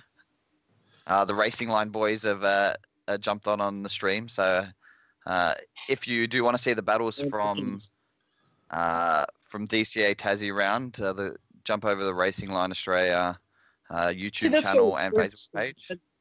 We obviously we helped bring those guys down to Tassie, helped them out with some flights and things like that. To try and help get the coverage out there and sort of so people can see what DCA is about a bit more. And Racing Line guys do such a sick job. Bring out really cool videos and they get the occasional viral video out of DCA as well, which is definitely something we love, and we're going to bring those guys up for Queensland as well for the final and for Cash Kings. So I think they'll be able to make a super rad video, hopefully from Cash Kings, and really showcase what that event's about, because the call outs and things like that I think are I think they're very worthy of a cool video. You could definitely make a very dramatic and entertaining video out of things like the call outs and the battles themselves, which are obviously insane when you're talking about a $10,000 prize for first. Yeah, Mitch has brought up a good point that they don't like him because he plays music over the PA. So if people get upset at DCA events because there's no music being played, it's because we're trying to get videos out to onto YouTube without getting flagged and taken off the internet. And considering the Racing Line boys, guys, I think there was a girl on that team as well at Mount Gambier do those. I don't know, EG King. EG can give me the proper name of it, where they've got the audio going between both sides Stereo. of your headphone, and yeah, but they do some, I don't know what they call it with their videos. They call it something fancy. Really? They've definitely got some cool videos and some cool audio effects that they use in their videos. It's not just a one-dimensional sort of video. Buy something. Yeah, that one. Yeah, super cool video. So if you haven't looked at their stuff, have a look at theirs, because definitely some. I think that's just a nice way of saying like sound only, maybe. Like, I don't know. Yeah, they still got the video that goes with it, but really it's a more of an audio experience than. See, I'm awful with pronunciation. Binaural? I don't know. Fucking, I'm awful. It's in the chat. Just have a look at that, because I can't English properly. Yeah. Sanders is saying that Andrew Holloway has to come to Queensland. Yeah, he's a great commentator. I'd love to get him up here. Just obviously see how funds go. Spending, just see how funds go and everything else like that. But is he one of the SA boys? Sorry? Is he one of the SA guys? No, he's a Tassie guy. Oh, okay. Yeah. Put him in the back of the Harvey's van on the way up. Something completely different, off topic, is when we first started this show, you and another one of your volunteers, Regan, started a side show or another show called The Clutch Slip. And we've been getting hints and bits of hints that there's going to be another episode, but we haven't seen anyone yet. Yeah, well, this is the thing. Your episodes like this one are always really long. And,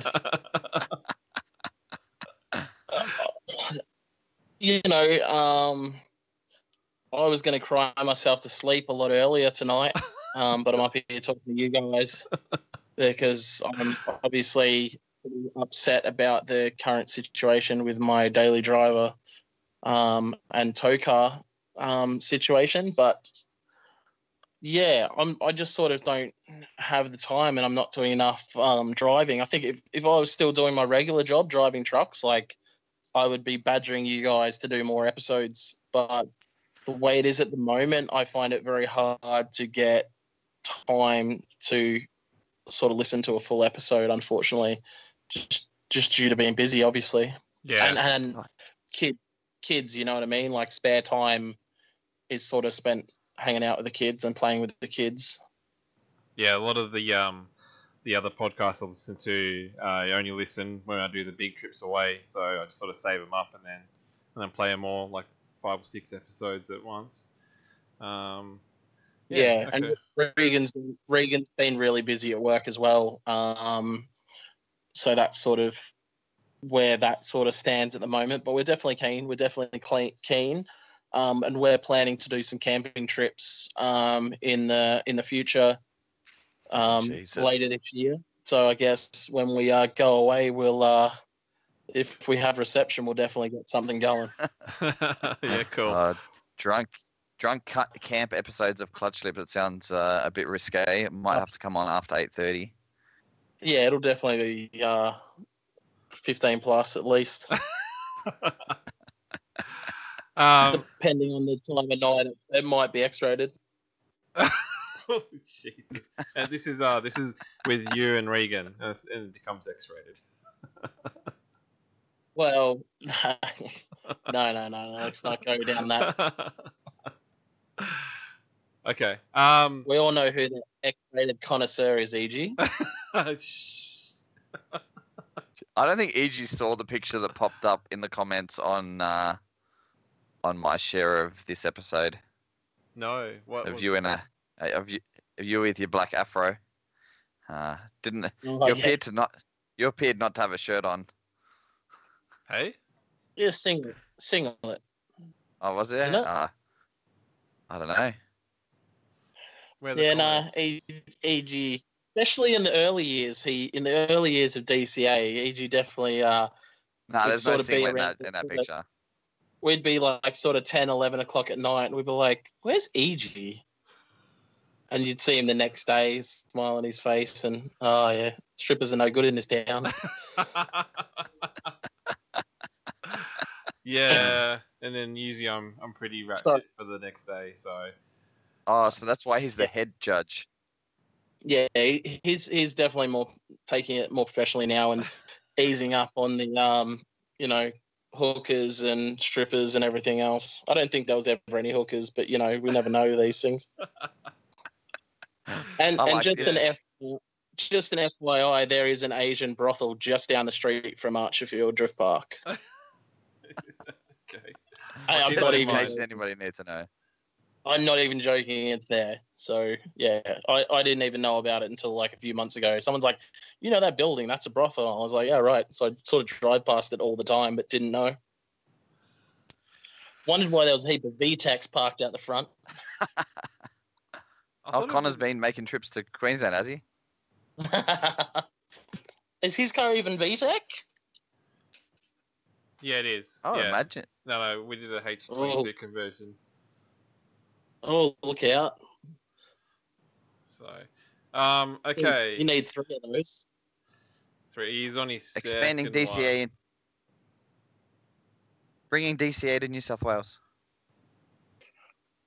Hey, look, it could happen. Awesome Drive, I think it was actually you that told me that Awesome Drive are doing their best to open up more drifting facilities in New South Wales. So, honestly, like we'd love to, even Victoria's a tough one at the moment because they really only have Winton and Calder Park, and Winton from a point of view of like crowds and stuff sucks. It's sort of too far away, and there's been a lot of like sort of mediocre events over the years that have been out there. So you don't really get crowds there. And I really like,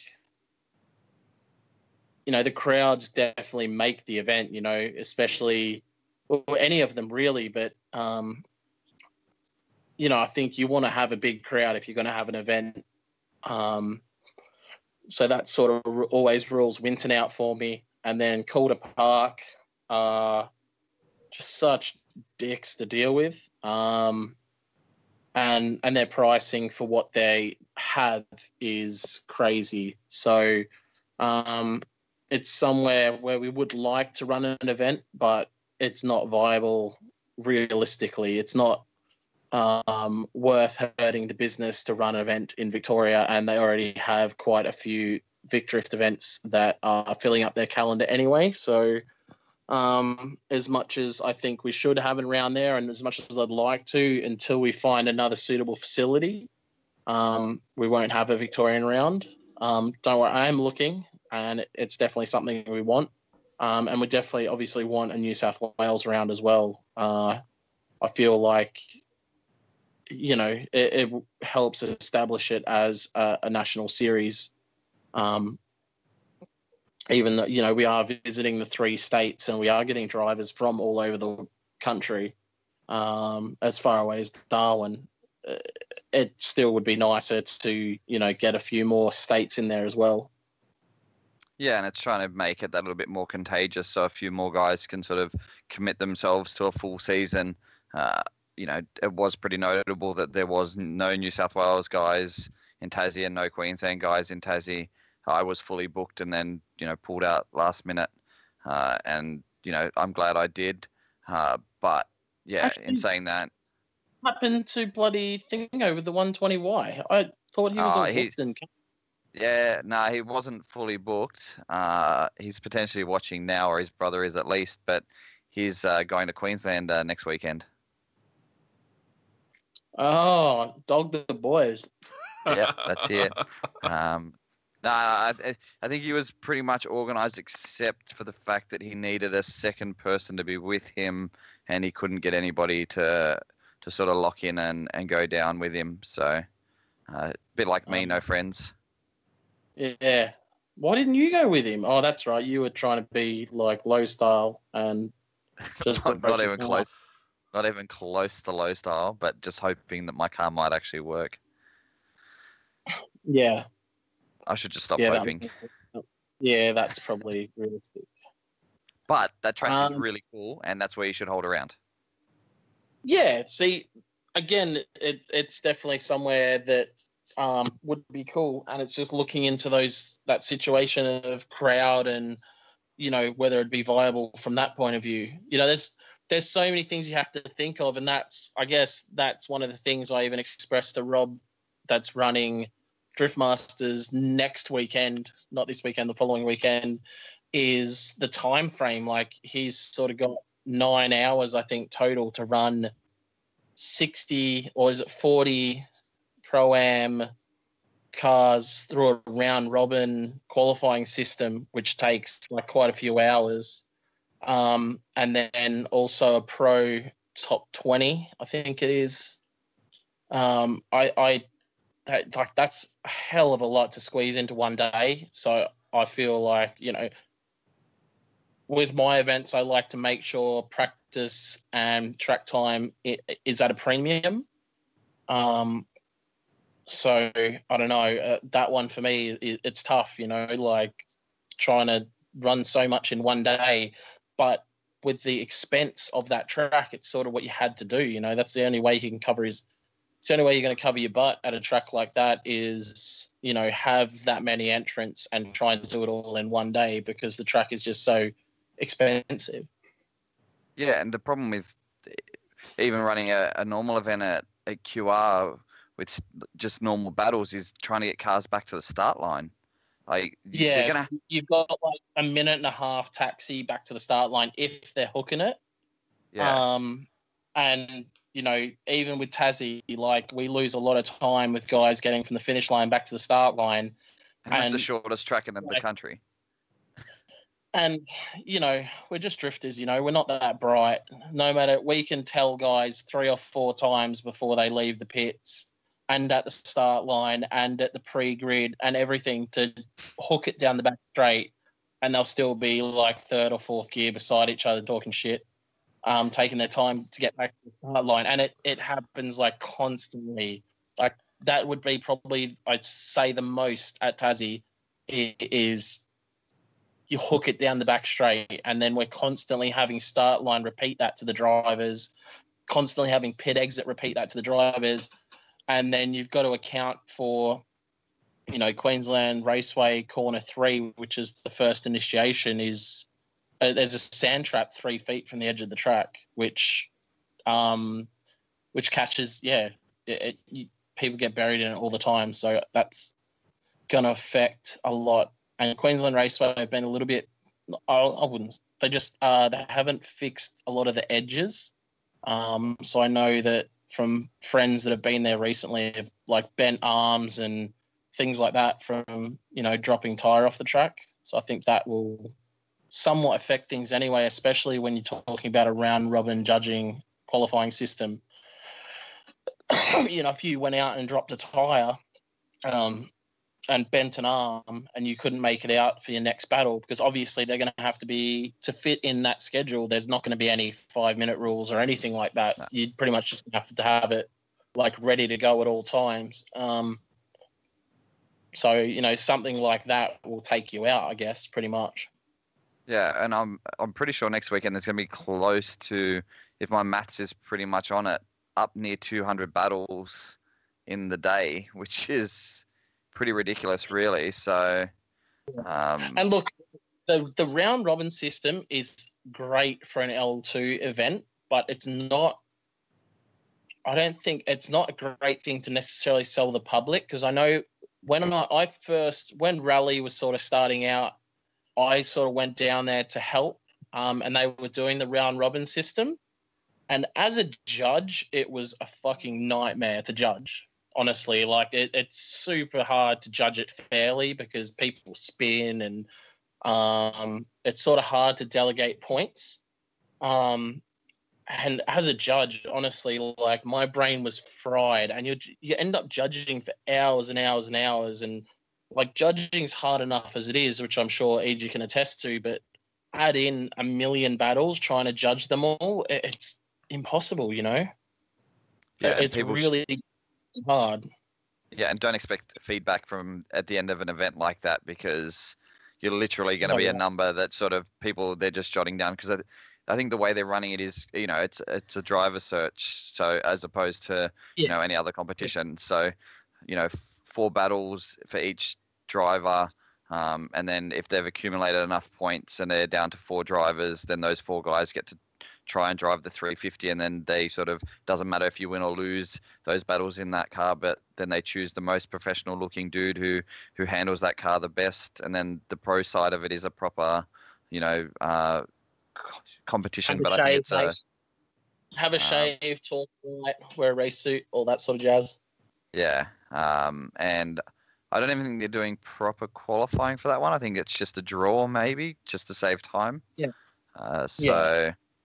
It'll be interesting to see how it goes. You're going to go out there and watch? Yeah, I'll go there and watch. I don't think that I'll go out there early because I think again that's one of the things that fundamentally isn't like I said for a level 2 series or a beginner series or anything like that. That system is great because it gives people battle practice. But from the point of view of watching, it really numbs you to a battle. Like, by the time the important battles come around, you're sort of just over it.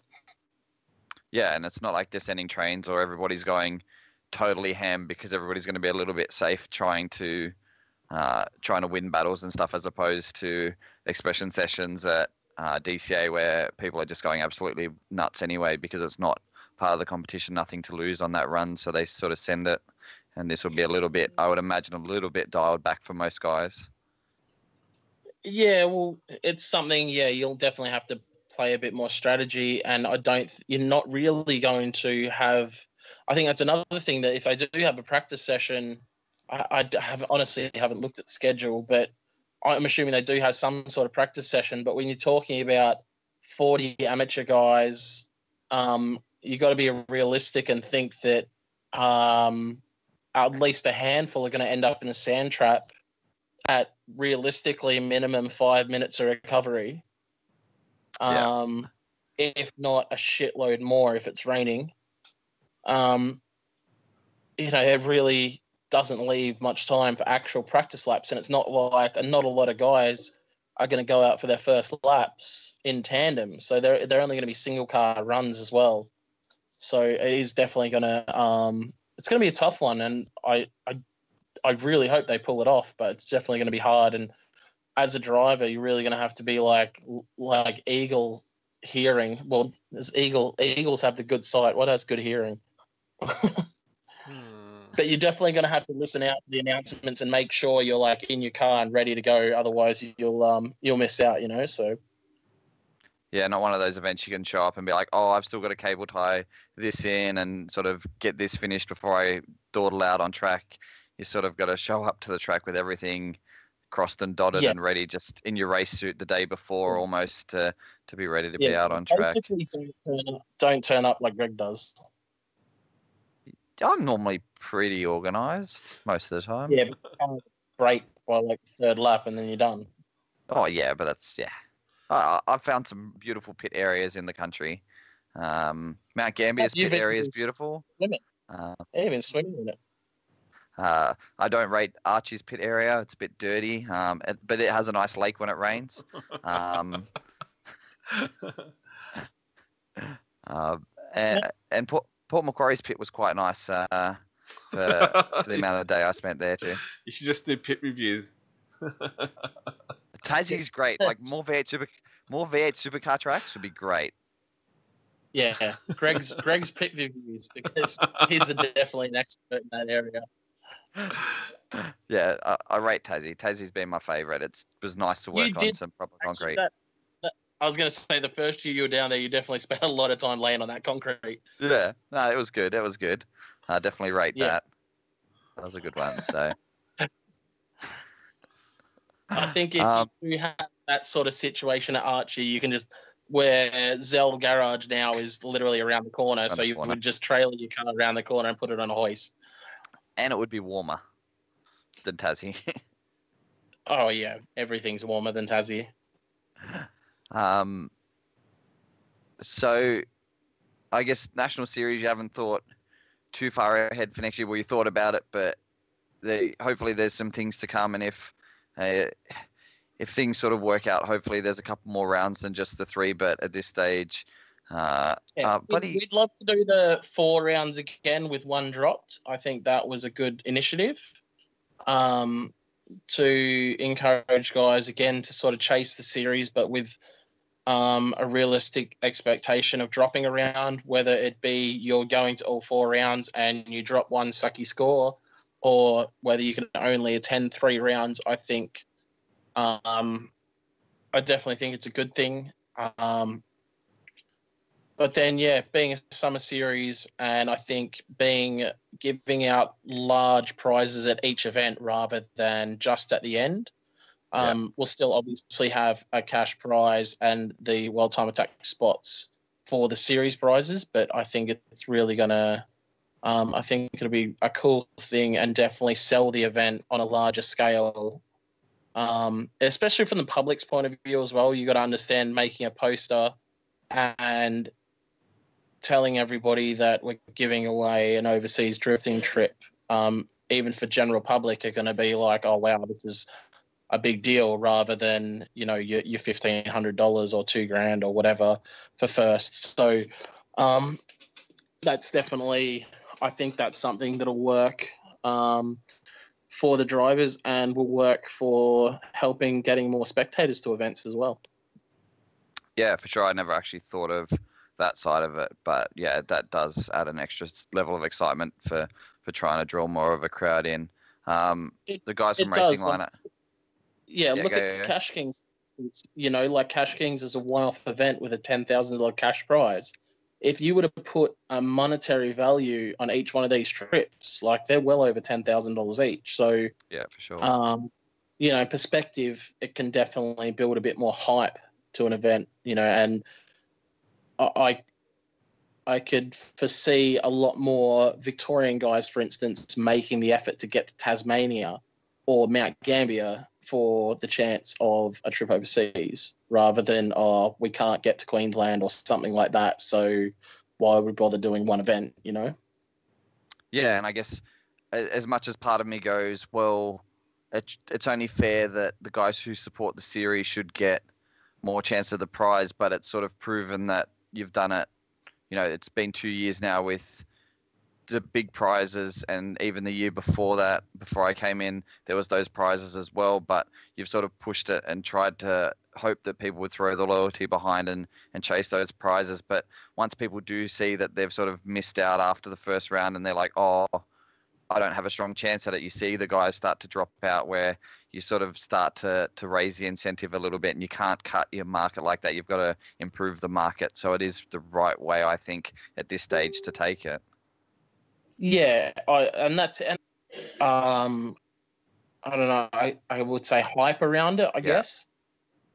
Where if these things were being won, if we give away a trip to the King of Europe in sort of January, for instance, it's just say November, December, we give away a trip to Europe. And I think realistically it'll be like a March sort of trip, you know what I mean? So it'd be like a mid-season thing and remind people that like it's actually happening. Like these guys are going overseas and getting to drive overseas.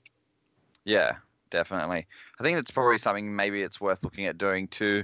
If you guys get a little bit more on the social media, is doing some sort of wrap-ups with the guys after they've gone on the trips. I guess even if we grab them on this, it would be probably good and just get a review of what they've done and what DCA is actually the opportunity that they've been given. I think that gets a little bit lost. Like those guys come home with these great memories, but nobody finds out or gets excited by those memories. So maybe that's something we can sort of work at doing, or you guys can also do on your channel and try and get that happening. So the next guys are like, oh, that would be sick to be able to get that trip, rather than being like, oh yeah, Matt went overseas that one time. Yeah, that's exactly right. And, I think it's hard too, because the trips that have been given away so far have been the King of Europe trips. And it's not easy to go and jump in a left-hand drive car. Like, it's really not. And you've got guys like Matt Harvey and Brodie Moore who are amazing drivers. And, obviously you can't expect to be going over there and jumping in Diego Sato's JZX100 here. You know what I mean? Like, but the cars are still pretty decent cars. And even I think it was the first year Brody Moore went over when Tom Sabo couldn't get his passport in time, so he actually gave the prize to second. For whatever reason, his dad was overseas or something. He couldn't get a passport in time for the event, so Brody Moore went, and they had 3 identical cars there, and Brody had a lot of issues and misshifting and things like that. And there was another guy in a similar spec car that actually qualified first. So, I guess it would probably make more of an impact if the guys were like winning over there, but it's more about the experience than going over there to win an international event. Like I said, driving on the other side of the car is not easy. It's not easy at all. Yeah, and I think for most people, nobody goes over there with the expectation of winning, but I think everybody goes over there for an expectation of having a good time. So sharing some of those stories would probably get people a little bit more hyped, especially if it is going to be individual rounds and stuff. So the guys from Racing Line have asked any plans for DCA to head to the new track down at the Bends.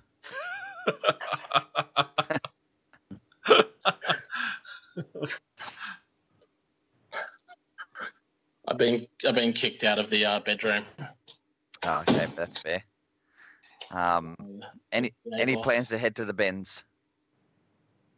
And yeah, it's definitely something we'd like to do.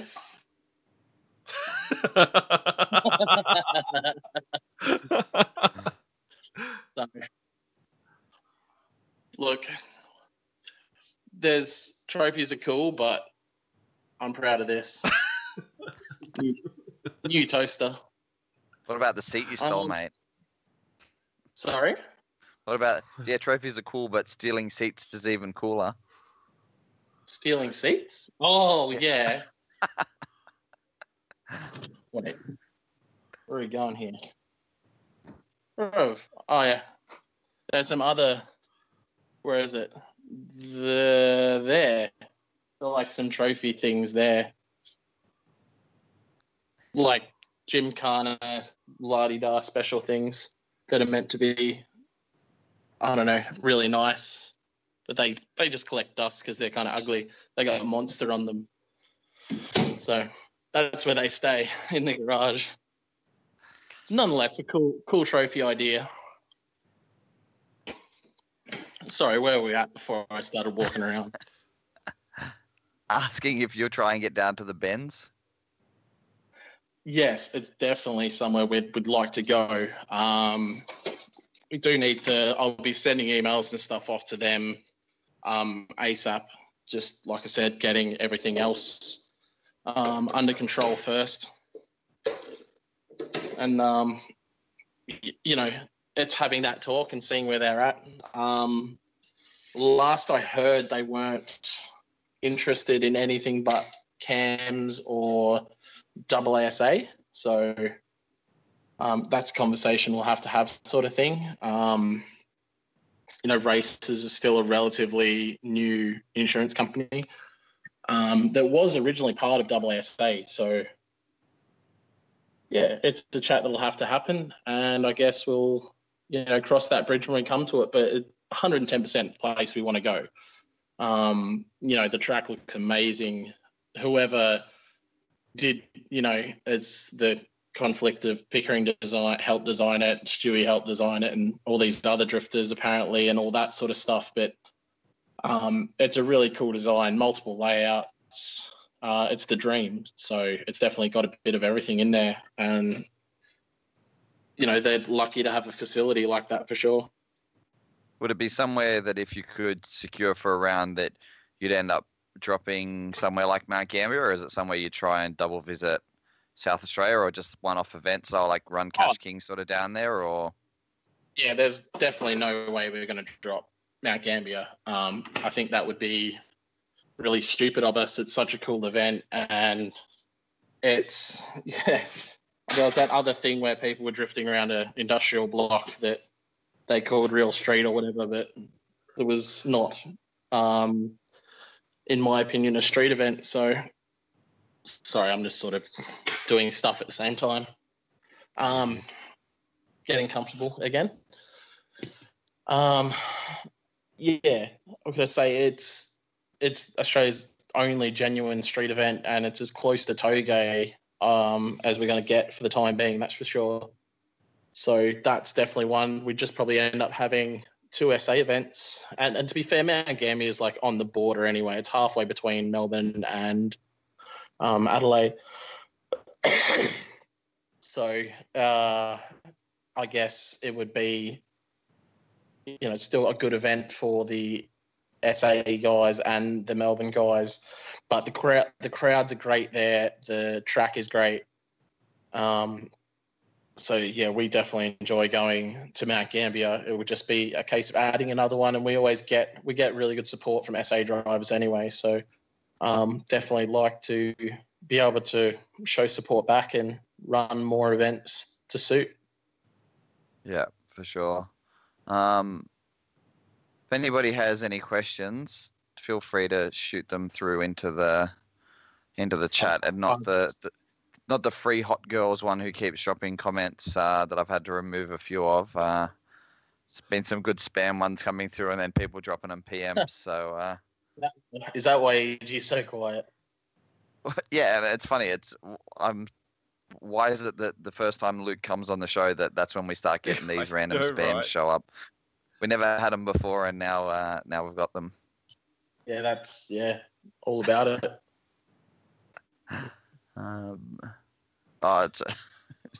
It's all right. Jai and Connor are taking care of her. Okay. What else?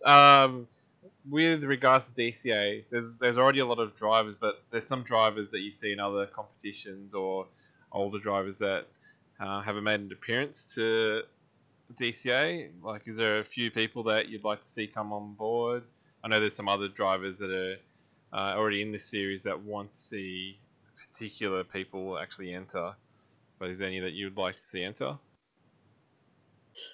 Yeah, obviously I'd love to see Yatesy being one. I think it was good we had Prosnek at a round. It was good. Look, I'm more so curious to know why they haven't, more than anything. The whole my car's only set up for semi-slick shit is just such a piss take. It's not even funny, because I want to know what the difference is between a semi-slick setup and a fucking, like, a regular tyre setup, because for me personally, I just set up my car as grippy as possible no matter what tyre I'm running. So there's no, my car's designed for semi-slicks doesn't really compute with me. I think there's, unfortunately for people that are a bit ignorant or just living in a world of their own or whatever, for whatever reason, they still think that it's a missile series and they're going to come there and get smashed into, and that it's anti-pro and all this sort of stuff. It's so far from the truth, it's not even funny. We have some guys in our series that are great professionals. Look at Dale Campaign, series champion last year. He's always got the team guys there with the shirts, with the GH haulage and all that sort of jazz. Like, it's professional as it gets, really. And they look amazing in the pits. And then you've got, guys like just Tassie, because Tassie was the last event. You've got the what are they called? I forget what they call themselves. T something. You would have seen their videos of lamppost inspecting and dirt road thrashing and stuff like that. Oh, the Tassie guys that just started popping up? Yeah. Oh, yeah. Somebody sent me a link to that, and I was just, confused as to what I was actually watching. But I saw a couple of DCA banners pop up in there. Yeah. Well, that crew there are very much like grassroots, have a good time. So, there really is all of that side of it. But If you were to go on a battle by battle versus battle by battle basis in any other event, we get like so little car contact. It's not even funny. Was there even any contact in Tassie? EG? Only one that I could think of. In the battles, yeah, only one. Oh, the Laurel. Yeah, that's the only one. Yeah, but that's because he initiated and but the car, I think they're having some sort of issue with the car cutting out. So he initiated and then the car cut out and he sort of just like obviously was dead in the water and the chase car hit his back wheel. And then the Laurel started going again and they both continued. No, the Laurel didn't start working, but the other car continued. He just rolled. Yeah, he rolled. The Laurel just rolled through. Yeah, but that was literally I think there was a bit of tire on rear quarter. Dave Dennis, he did. They had a rerun. Dave Dennis and the S13. Ben Petter, blue one. Darren Sheriff, the Kumo driver, Darren Sheriff, and Dave Dennis. Both of them really good drivers, and Dave. I guess they both were threw down hard, but still left something in the barrel. No, I think that was battle. That was a rerun, wasn't it? So I'm pretty sure Dave messed up, and then he knew he had to do something really good on the second one. But that's what I'm saying. On their first run, they both did quite well, but it went rerun, and then Dave made the mistake in the lead position. Yeah, and then on his chase run, he was like bullshit good. Yeah. Crazy good chase run. Literally just put tyre marks on either side of Darren Sheriff's car, and it was only that. It was tyre marks. So that was the extent of what some people think is you're going to go there and get your car smashed into and all that sort of jazz. So, even Mount Gambier, battles-wise, there was very little, if any, contact. I think the only was with the AU just stopped drifting and Dale hit the back of him.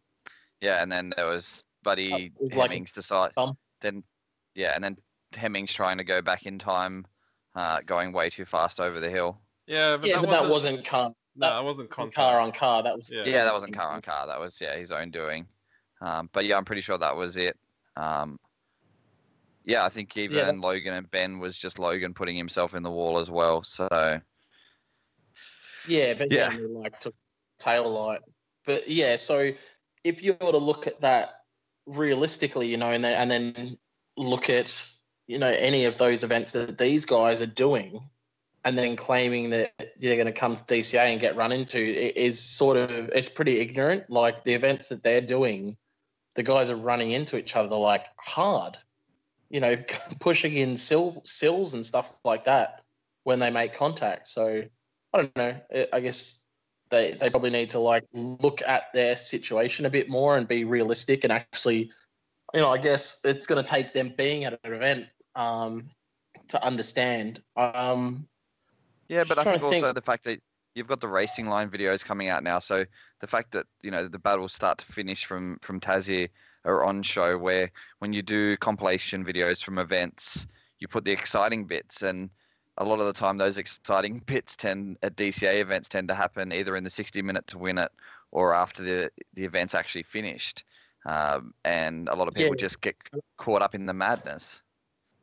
Yeah, and I think that's the thing you got to look at too, realistically. And this is one of the things which I really want to get across when I do speak to people on a platform like we have right here, is the fact that you've got to look at the amount of laps you do at DCA versus any other event you're going to how many accidents there are is completely how to explain it. It's like if you were to do that many laps anywhere else, you're going to get exactly the same thing. Like we're all pushing hard and pushing to our limits. You're eventually going to push beyond your limits and have an accident. If you're doing 10 laps at one place, the chances of it happening within those 10 laps are a lot lower than happening when you do 100 laps at another place. And I think that's why our expression sessions and stuff gets so crazy, because guys are just getting, you've got so much time to like push. And the fact that that expression session, especially on Sunday afternoon, you don't have to worry about the comp. The comp's over. So those expression sessions get so insane, because even if the worst was to happen, you've got a month or two to fix your car before the next round. So guys just start sending it so hard, You also don't have to do it. Exactly right. And that's the thing, yeah. Like it was a Sydney driver. I don't want to like name and shame or anything like that, but it was a guy that used to enter DCA in the first year. I think he did the second year he did it, actually. And he was in the middle of a train and he got sandwiched when somebody spun, and then he hit that person and someone hit him. And he like got super mad about it and stuff like that. And he's like, I was forced to go in a train. It's like, you fucking what? Like, who forces a grown, like, you were driving your car and there's a chain connected? Am I missing something here? Like, if you don't want to go on a train, just pull off to the side. Like, for fuck's sake. The adrenaline and testosterone running through my body forced me into that train, and that's DCA's fault. Yeah. Yeah. It's like, you can't be serious right now. Like, you were forced to go in that train? Shut the fuck up. And look, let's be realistic. Once you get knocked out and you realise you're not in the championship running, that's the best part of the fucking event, is knowing that you made it home with the car in one piece after being in the middle of some of those retarded trains. So, and I think, look, at the end of the day, I think our format is great from a point of view of, even if you go out there and get knocked out every event in the top 32 like Greg does, that you're still going to be able to go out. You're still going to potentially be able to go out in that expression session if your car's running, which Greg's isn't a lot of the time, and have that really good time and still go home on a high, which I think is a great part of it as well. You know what I mean? Like, regardless of win or lose or whatever, once you go out in that expression session after the battles, it's pretty well forgotten. You having like such a good time. Yeah, so, and I did. Yeah. I did more laps than Maddie and Warwick Hill did at Calder Park during the top 32, getting knocked out in the top 32 than they did making it onto the podium. Yeah, it's a thing, so that's something I guess I wanted to get across. And, that mentality of you're going to bring your car to DCA and get crashed into or something like that, just comes down to how you want to be. And the thing is, it's not a problem. I don't see it as a problem, but it's freaking infectious. Like, you can't not go out in that expression session at the end. Like, everybody has grins from fucking ear to ear, man. Like, that is so infectious. Like, you can't just sit. If you have a drift car that's running, you cannot sit there and watch that shit. You can't. No. Like, that's why I go around at the end of the event hunting for a set of keys. I'm like, it fucking drives me insane. Everyone is having such a fucking good time, So you can't help but want to be part of it. And if you end up in a train that you decided to go in because you're not getting fucking forced, if there's a train you're in and that train happens to derail, then shit happens. Don't whinge about it. and if you're a guy that is super prissy about their car, just don't go in the freaking trains. Go in a tandem, whatever. You're still going to have a good time, And I guess I'll bring it back to probably Bo Yates would be a good example, because I swear every single one of these other events he goes to, he seems to like have to rebuild his car after a fairly severe hit at pretty much every event that I've seen. It's like a smashed wheel here. This guy caved, a door caved in, or, he seems to get like slammed into quite a bit. Or a car shuts down in front of him and he runs into their rear bash bar because they're sitting on his door and the car shuts down. Oh, yeah. And then gets super mad and blames you. But no, look, that, you know what I mean? Like, I think that if that is, which I can only assume is if, the reasons I think are pretty piss weak as far as not to come. Like saying a car is like set up for semi-slicks is just a cop-out. There's a bunch of cars in DCA that are, upwards of 800 horsepower and sequential gearbox and all that sort of stuff, and they can drive in the tyres and be fast and be competitive. And then, obviously, as I was saying, the whole damage thing, everyone's going to run into me, or that attitude, it just doesn't exist. Like, no one wants to fucking run into anybody, but if you're driving hard, like, shit happens. And like I said, it's not happening in battles. Like, if you're there in a briefing at DCA, you'll know, like, we tell you that contact is frowned upon. We're not against a tire mark, but if you're hitting people, you're going to get penalised. So there's no one doing that. Yeah, and realistically, a little tire mark on a door isn't a full-blown T-bone, and if you're going in for a full-blown T-bone, you ain't going to win the battle anyway. Oh, not at DCA, not a chance. Like, and that's the thing. The judging in our series is so smart. Like, EG and that do such a good job, and there's so much pressure on the lead driver to do a good job. I think it's something that's missed in drifting all over the world, in even to the depths of FD.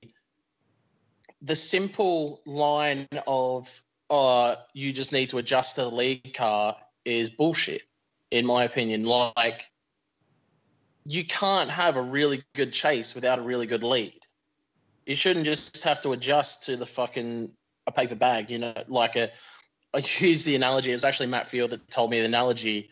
There's someone that drives in FD, Farouk, who I actually know, but Farouk is realistically not FD Pro level, but he has an FD Pro license. So, and I think it was Road Atlanta or whatever, and he was really sketchy there and all over the place. And you couldn't even chase him. But Matt Field ended up getting knocked out because they deemed that Matt made the mistake, when it was like, clearly you could not actually chase Farouk's run. And he likened it to a plastic bag on the highway. It's like you see the plastic bag and you're trying to swerve and you're trying to miss it, but no matter what, you're going to hit it. So that's what he likened it to. Yeah. But that's the truth, you know what I mean? Like, if the lead car is making such a large mistake that it causes the chase car to spin, then it's the fucking lead car's fault. The chase car shouldn't be expected to chase the unchaseable. Yeah, but even then, like, FD since that season has changed a lot of their rules because of, they got super structured with it, with these set penalties for tires off, wheels off, straightening, all this sort of stuff. And now it's gone overall impact, and the lead has to be clean. So yeah, the world of drifting has changed, but then in some circles here, not so much.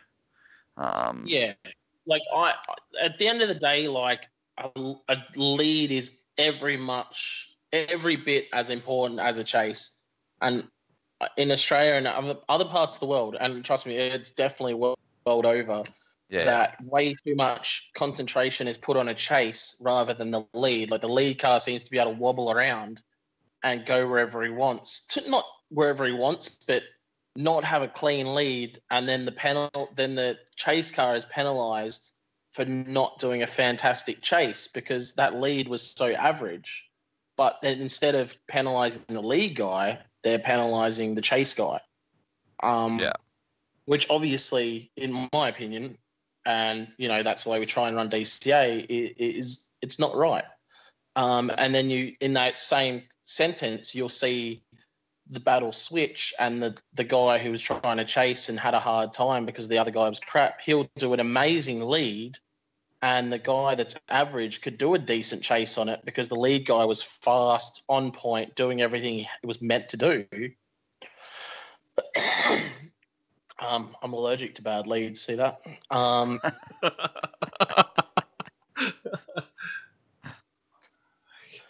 But no, look, that other guy in a lot of series would go through because it caused the chase. His lead was so bad in that previous run that it caused the chase car to straighten, and he gets knocked out. And it's like he was the better driver and he did a better job, but obviously that sucky lead in the previous run caused him to make a mistake. And I don't know, that just doesn't sit right. You know, it's not the best driver going through in that situation. It's the guy that, you know, forced a mistake. And I guess that's something that, I'm so passionate about drifting. It's hard.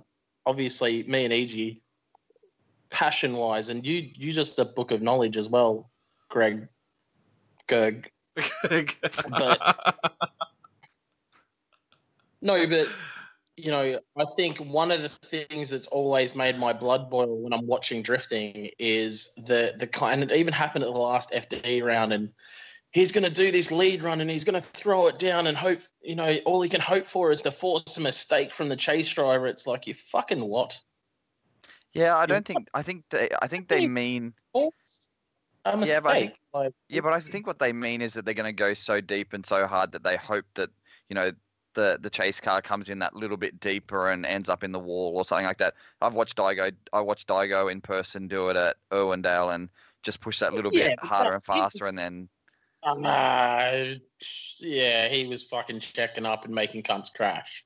But I understand that, but but still running the line that he's supposed to. No, but that's the thing. He was forcing the chase cars to make a mistake. Yeah, fair enough. He was like on the big lift off and forcing cars to make a mistake, where if he stayed on throttle and did a good run, like, it would have obviously been far better. And he has the skill to win by just being a good driver, he didn't need to do that stuff. In my opinion, anyway. That's just my opinion. And I am very drift bit. Everybody needs drift bit. Definitely. But no, like, I'm obviously opinionated. And I guess that's where a lot of people get me wrong a lot of the time, is I just tell the truth whether you like it or not.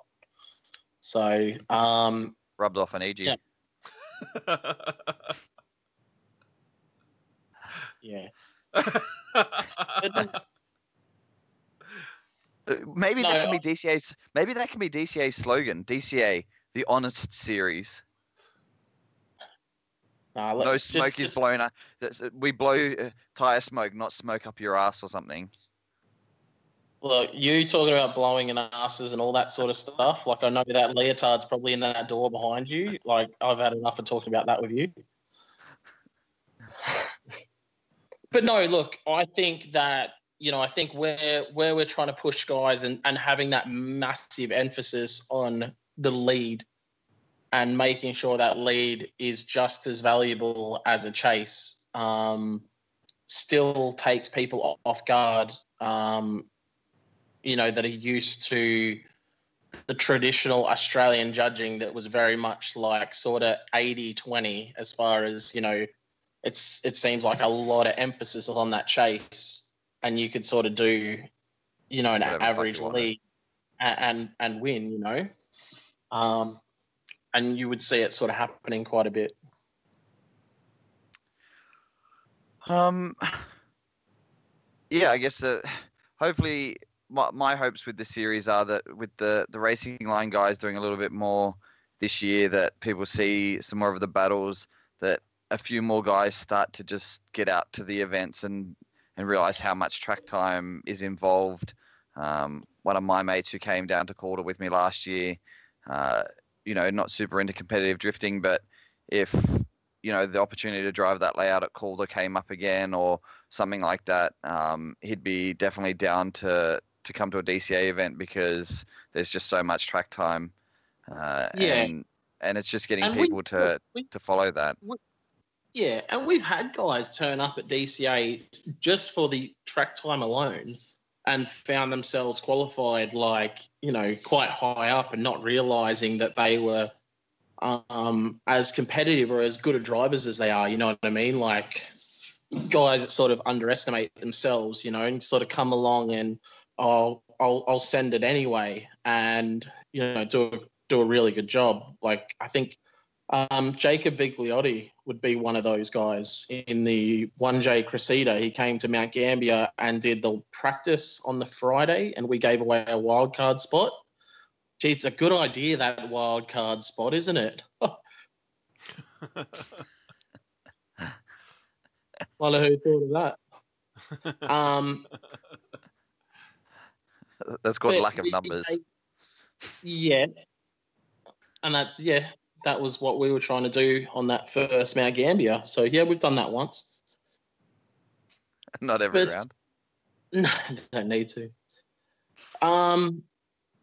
But he obviously won the wildcard spot and then came back the following day and qualified third. You know, he wasn't a comp guy necessarily by any means. So I think that, to me, is super cool that someone can come along just for the track time, because there is so much of it.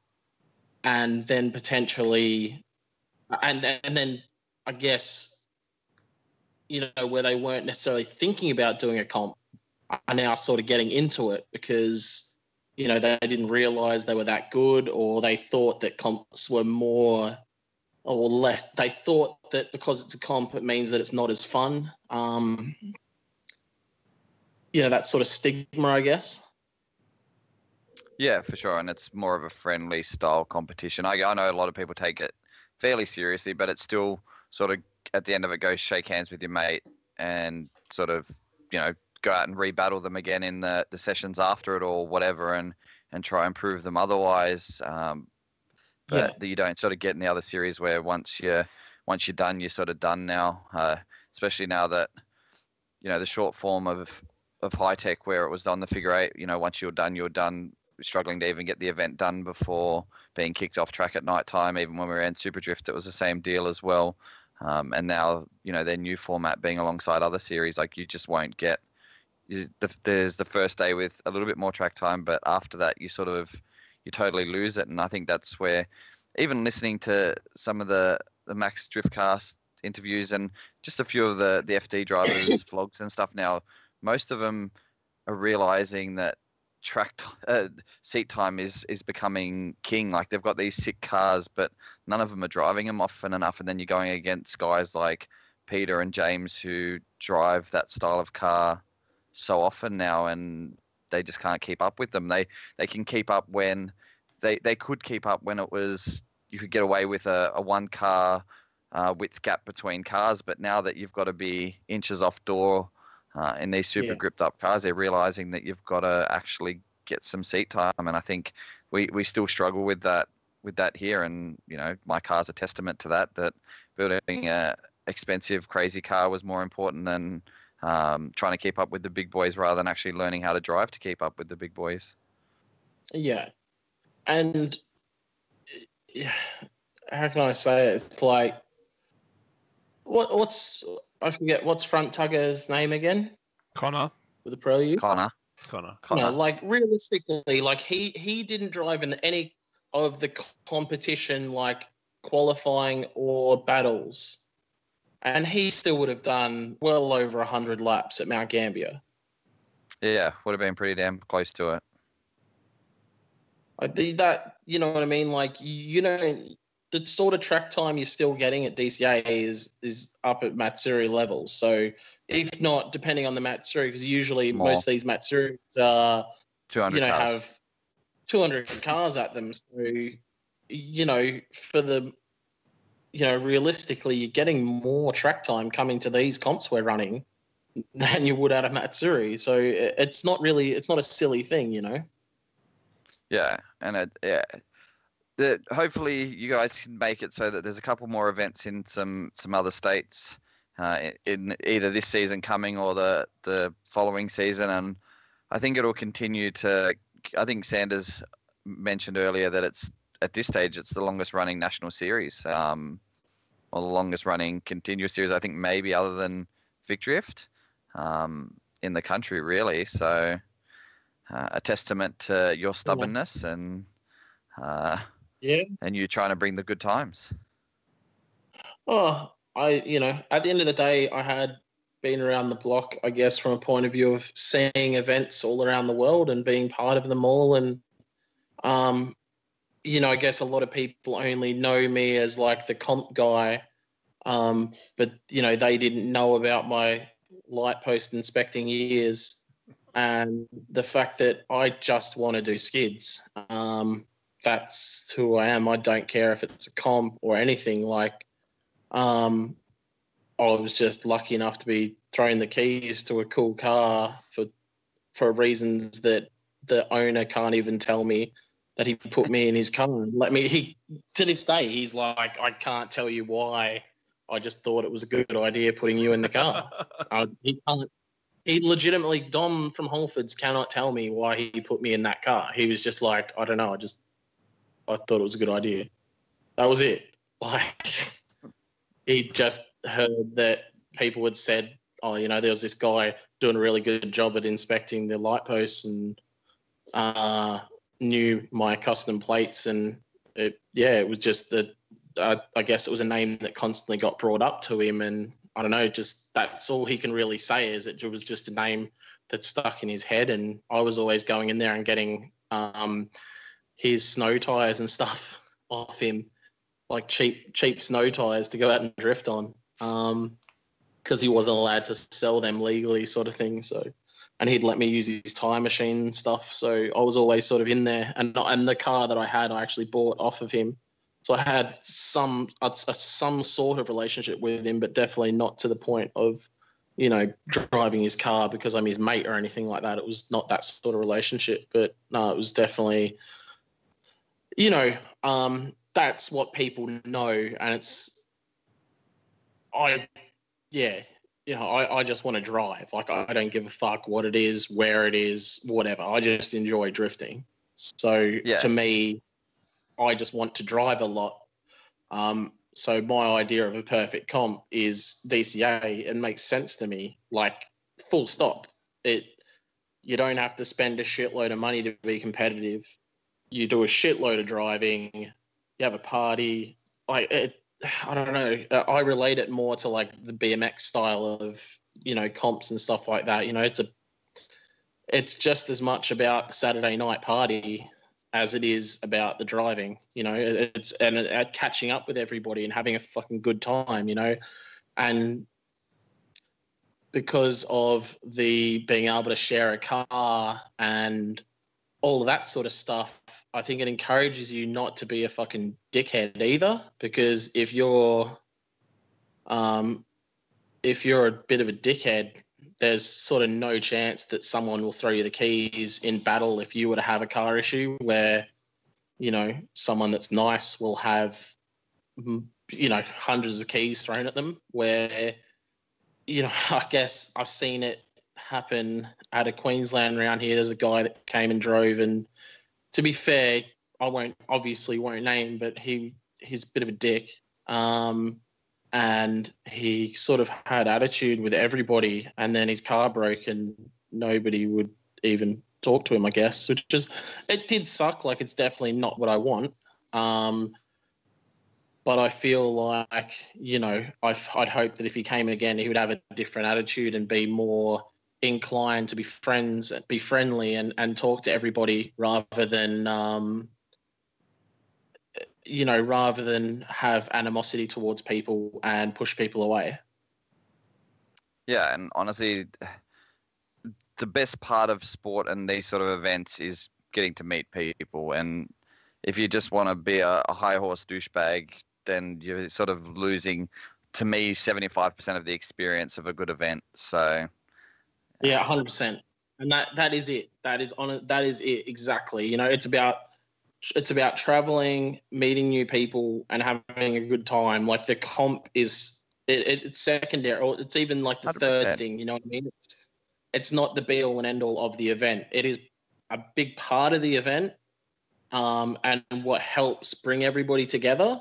But for me, the best thing about competitive, the only really good thing, the thing that I love about competitive drifting is just the travel, the getting to meet people, going to different places, and, getting to push your driving against those people and then have a laugh and have a drink and talk about it later on.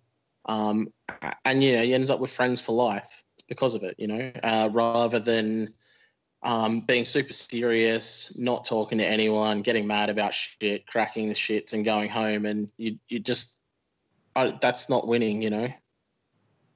Yeah, and there's the justification for comps was to try and chase sponsorship, and I think that was in all sports around the world.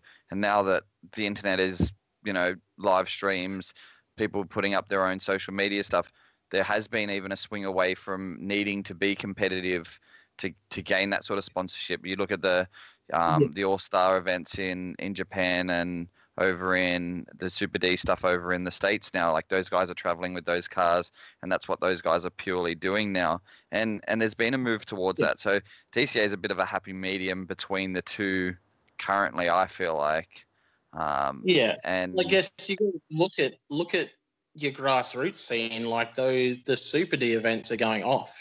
They get just as much coverage. And again, this is the thing that, for me, if I had an automotive brand, it would make more sense to sponsor an event and a driver that does like Super D stuff than it would doing FD. And it's funny because I actually had this conversation with Andy Gray, because he went over and did FD and it didn't really benefit his business. And that was obviously his aim, was to sort of advertise power vehicles to the American market. When it realistically, that your FD sort of guys aren't necessarily the guys that are off doing these like JDM trips, It's more your Super D and your those grassroots guys. They're the kind of guys that want to go to Abisu and stuff. So I'm like, you would have been, for me, I was like, I said to him, I'm like, you would have been better off building a fucking railed JZX 100 that looked fucking sick and just did Super D events. You would have got more coverage, that like he did Pro 2, you know what I mean? Like, he would have got more known, had more coverage, and it would have done far more for his automotive business than FD ever would have, in my opinion. Well, yeah, and again, you look at your demographic that's watching. Like, most people who are watching NASCAR or V8 supercars will never race a car. They're there watching it because they're enjoying it for what it is. Where the people who are attending your grassroots events realize that that's an achievable goal, and then want to jump out and be like, oh, all I need is like, an S13 with either a KA or a SR20, and I can make it look cool, and I might get invited to an event like this. Way more realistic goals. Or can get on a plane and go to Japan and pay a couple of $1,000s to have a car. Way more realistic than the dudes who are religiously watching FD and NASCAR and V8 supercars, because those dreams are really far off, because that's really expensive. Yeah, and it's getting less and less achievable, I guess. Like, I get asked the question all the time, and I have had offers for Formula Drift that just aren't enough to justify it, I guess. And even more so now that I have a family, it's just not even on my radar, really. But it does come down to the fun versus cost factor, like, these guys are, and much to people's, disbeliefs, like, most of the guys in FD are still working regular jobs or struggling to get to and from events. So, there's only a handful of guys in there that are like doing well out of drift, Yeah, exactly. I think if it only takes, someone to look into drifting as a sport for 2 seconds to look at like Ryan Turek when he was doing Turek, was far more beneficial than actually doing FD. Like the whole Turek series and all that was like so popular and so well done that he was like way more known for Turek than he was for driving an FD. And then you've got guys like Hurt from now. Well, he obviously works with Hoonigan, but like Hurt's probably more famous than nearly all of the FD drivers. And then you've got Adam LZ, who again is like, he's got more followers than all of the FD drivers combined, pretty much. Like, it's an interesting dynamic we're starting to go into, and you'd liken it to BMX and skating. You know, there's that. You've obviously got your comp side of it, but then you've got your freestyle side of it where dudes are putting out edits and shit, you know, like that. It's cool. I like it. Yeah, it'll just, definitely interesting to see where it sort of goes in the future. I guess we'll probably wrap it up for now. We will have you back on at some stage because I would love to, you know, you touched on the history a little bit of where you started and all that, but it'd be interesting to get a little bit of a timeline and sort of dig into some of the stories and even right back to your BMX days and how you feel it impacted you sort of moving into the competitive world of drifting. Because I know, you know, my background in sport changed the way my approach to even the drifting was. So love to get you back on for that. But I think we're almost 3 hours in on this, or 2.5 hours in on this. So and a lot of people are going to bed. But I think we peaked up in the 20s and we're down to 6. So I think everybody's ready for bed, including yourself. But yeah, thanks for jumping on tonight. And yeah, we want to bully you some more. You want to get bullied by Luke Smith? Yeah, well, that's what I actually mean. But I want to make myself feel good before I go to bed. Yeah, no, look, no, it's a good thing you guys are doing, and hopefully it takes off some more. You know, I wish I had more time to, I guess, listen in, and yeah, hopefully listen into some more so I can do some clutch slip episodes. They're kind of fun. Yeah, you only listen to it for material. You already know a lot of the stuff that we're talking about because some of it's fed from you. But yeah, you have been pretty supportive of it, so we thank you for that. Yeah, no, I think it's definitely a good thing, and I don't see why this can't be something like Maximum Driftcast, where, you know, doing wrap up after the event and talking to drivers and stuff like that, and hopefully it gains more of a following. But overall, I think, you know, obviously EG, and then, well, for yourself as well, because you obviously drive in DCA, but, you know, you two both know, you know, sort of, and know and support where we're trying to push it, you know, so, and understand the reasons why we're pushing it the way we do. And, you know, I think we've got a really good thing. And I hope that, you know, like you guys were talking about, like you brought up about the other guys not wanting to do it, or for whatever reason, whether it be the whole my car doesn't work on semi-slicks, or I think everyone's going to crash into me, or whatever, you know, I hope that they sort of open their eyes and see that it's a good thing, and you know, and maybe I'll find somebody that's actually good at doing proposals and that side of the business, so we can, you know, get people on board. You know, like, I think the product, as far as the series goes, is fantastic. You know, there's a lot of entertainment that is in a DCA weekend. So I think if somebody could turn that into a TV series, or even an internet sort of like a YouTube video series where, you know, it's interviews and things like that, to really come across. There's so many amazing characters in our field. So I think once that stuff sort of starts to materialize, I think it'll really, you know, blow a lot of people's minds, not just here, but around the world, you know, like showing that, you know, you don't need to have this insane stuff to be pro. Like, it can still be pro. You know, V8 supercars are shit when you compare them to an F1 car, but that doesn't mean it's shit racing. Like, the racing in F1 is better. The racing in V8 supercars is better than F1, you know, and they're much lesser cars. So that argument, I guess, is invalid when you say, because we put semi-slicks on our cars, it means it's pro and the other stuff isn't, is ridiculous. So,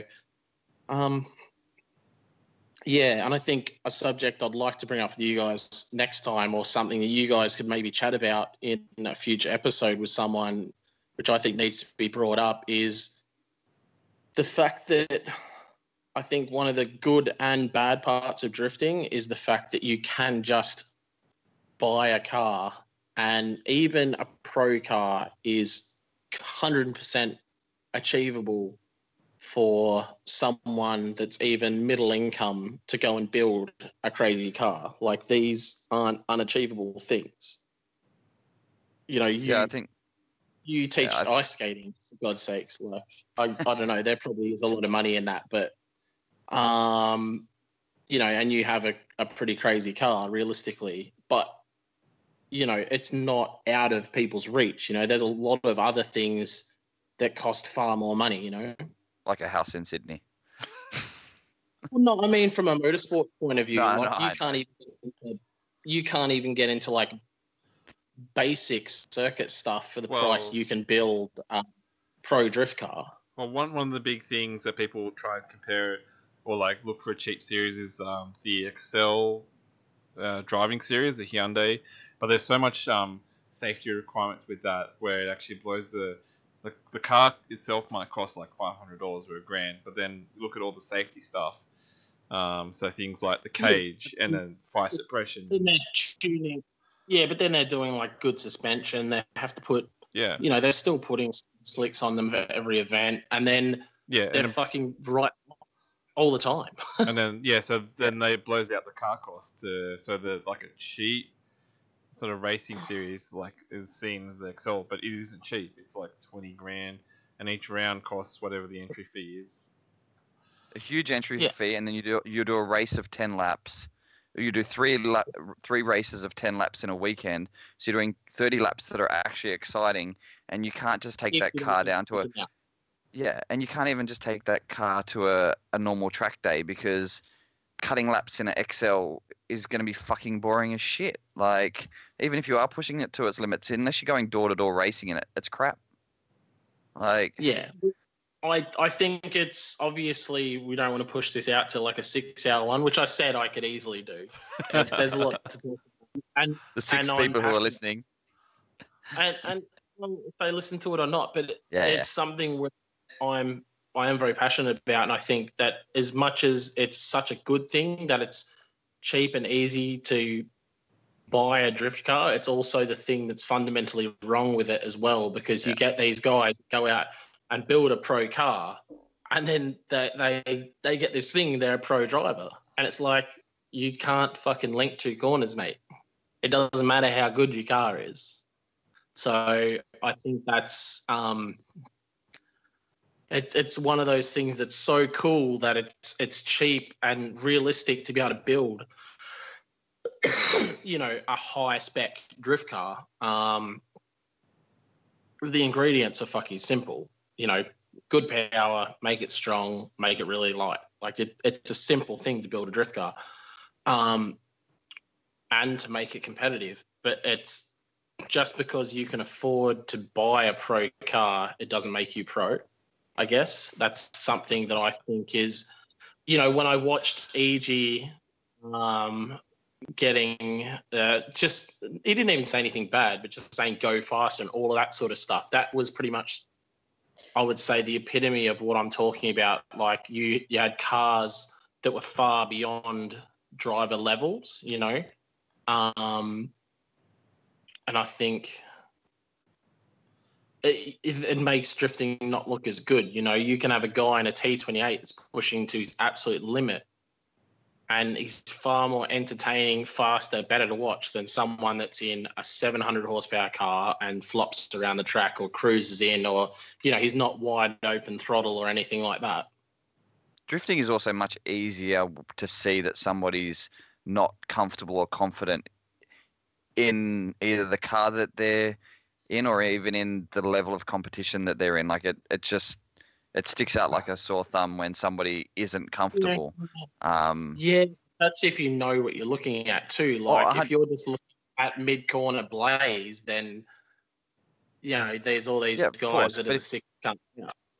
Yeah, but if you're talking, you know, putting, I don't know who you grab one of the guys off some random practice day and put him in a high horsepower car and then put him up against Rob Arbolino in his S14 and run him as a battle. Like, you're going to see Rob enter the corner and at the top of fourth and this guy sort of roll in there in second. And it's blatantly obvious that there's a huge disparity there.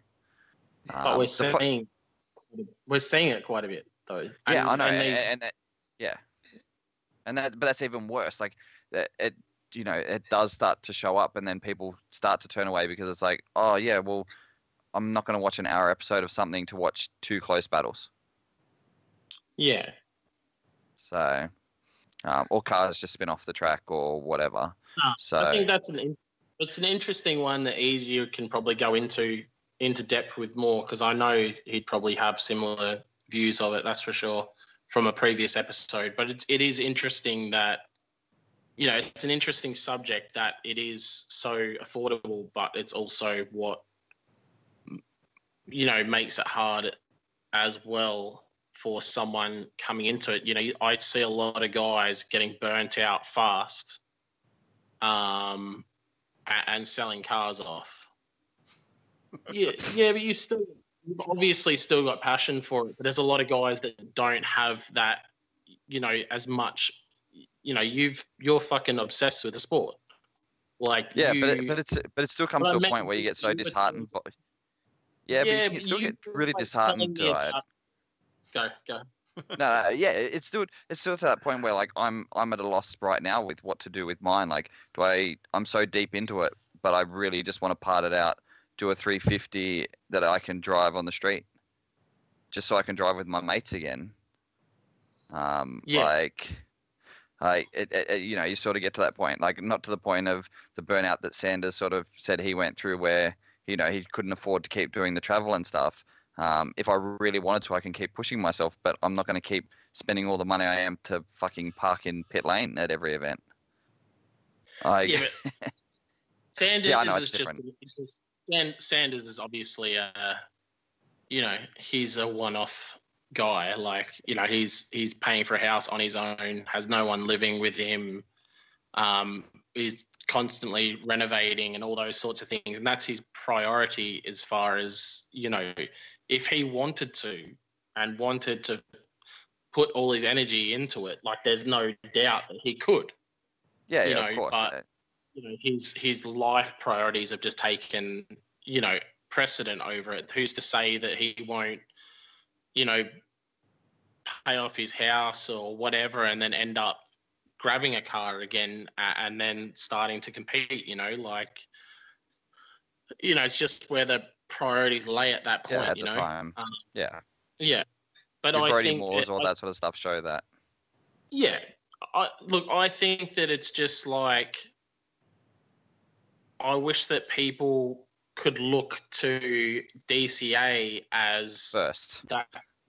Well, that's where I want to be, more so than looking at FD and saying that's where I want to be. There's a couple of them in every city. You know what I mean? These guys that have gone and built these Wise Fab Winter rear bloody.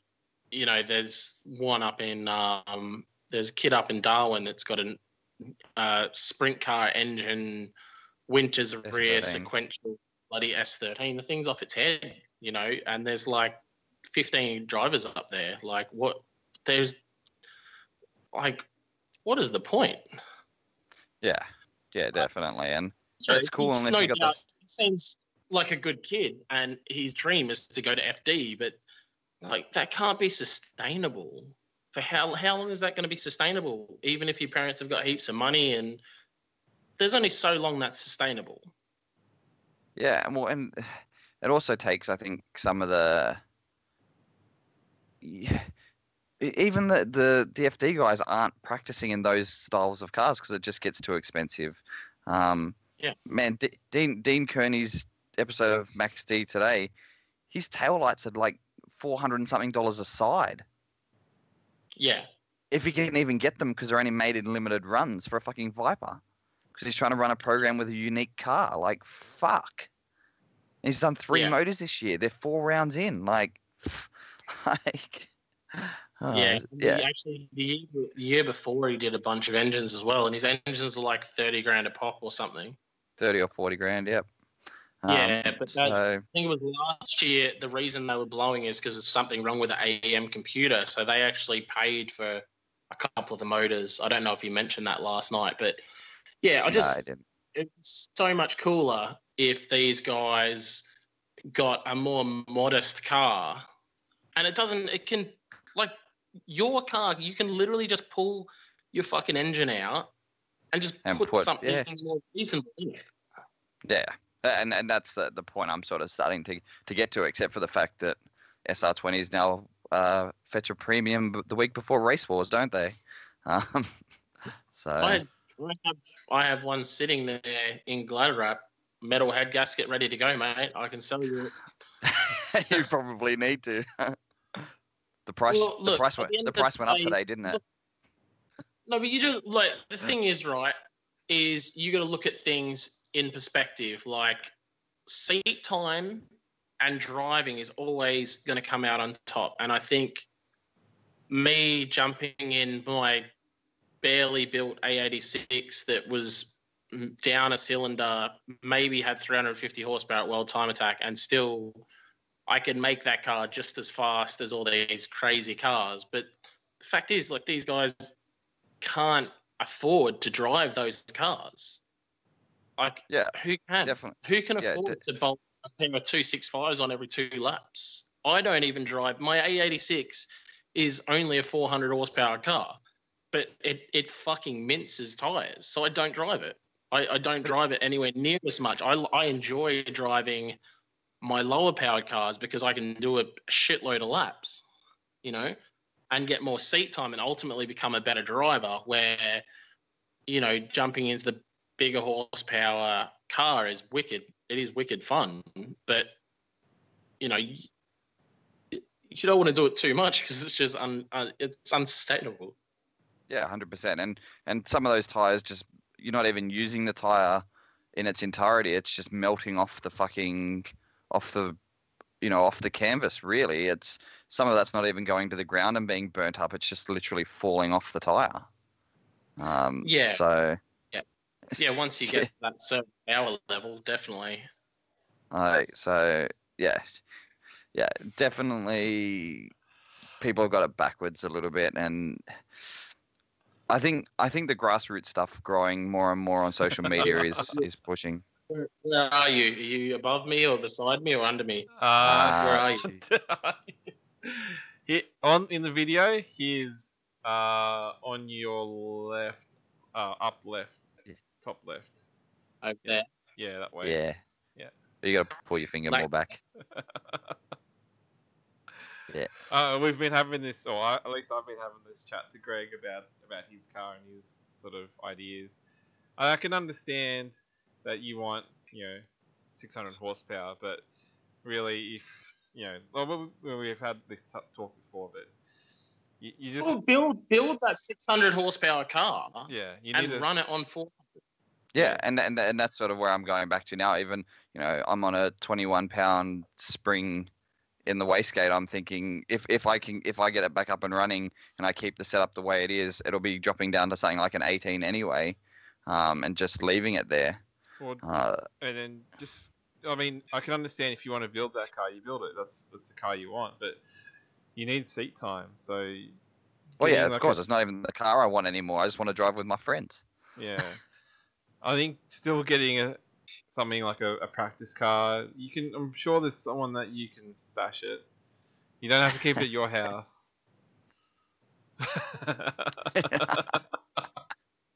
I'm gonna have time to get to fucking Queensland, mate. Yeah, the flights are cheap. You can get flights for like $30, man. Yeah, it's the fact that I'm doing, buddy, 6 days a week. Do you know how far Brisbane Airport is from Archfield? Yes, I am very aware, Luke. I've done a number of trips up there. 17 minutes. I'm aware. Stop if you fucking piss weak excuses then. Let me get one. Oh, Jesus Christ, our free adult dating is back again. But no, look, we've got, I think, another guy from Sydney just inquired yesterday actually about storing a car up here. So, and you obviously Blake's, he's got a friend that lives just around the corner, so that's where he's storing it. And I know that the Hill brothers are planning to send 33 up here as well to keep up here as a practice car. So, like, there's definitely going to be some pretty wild sessions going down up here at Archerfield, as far as, like, competitive drivers, using the available track time to practice. So it's definitely going to be a cool place to develop your skills. Connor's asked, how much is storage? More than you can afford, pal. Give anybody who's actually listened this long an actual number. It's 200. So it's about $50 a week. So it's 200 a month if you do it month by month, because that's more of an annoyance to us. We prefer people to, obviously long term makes more sense.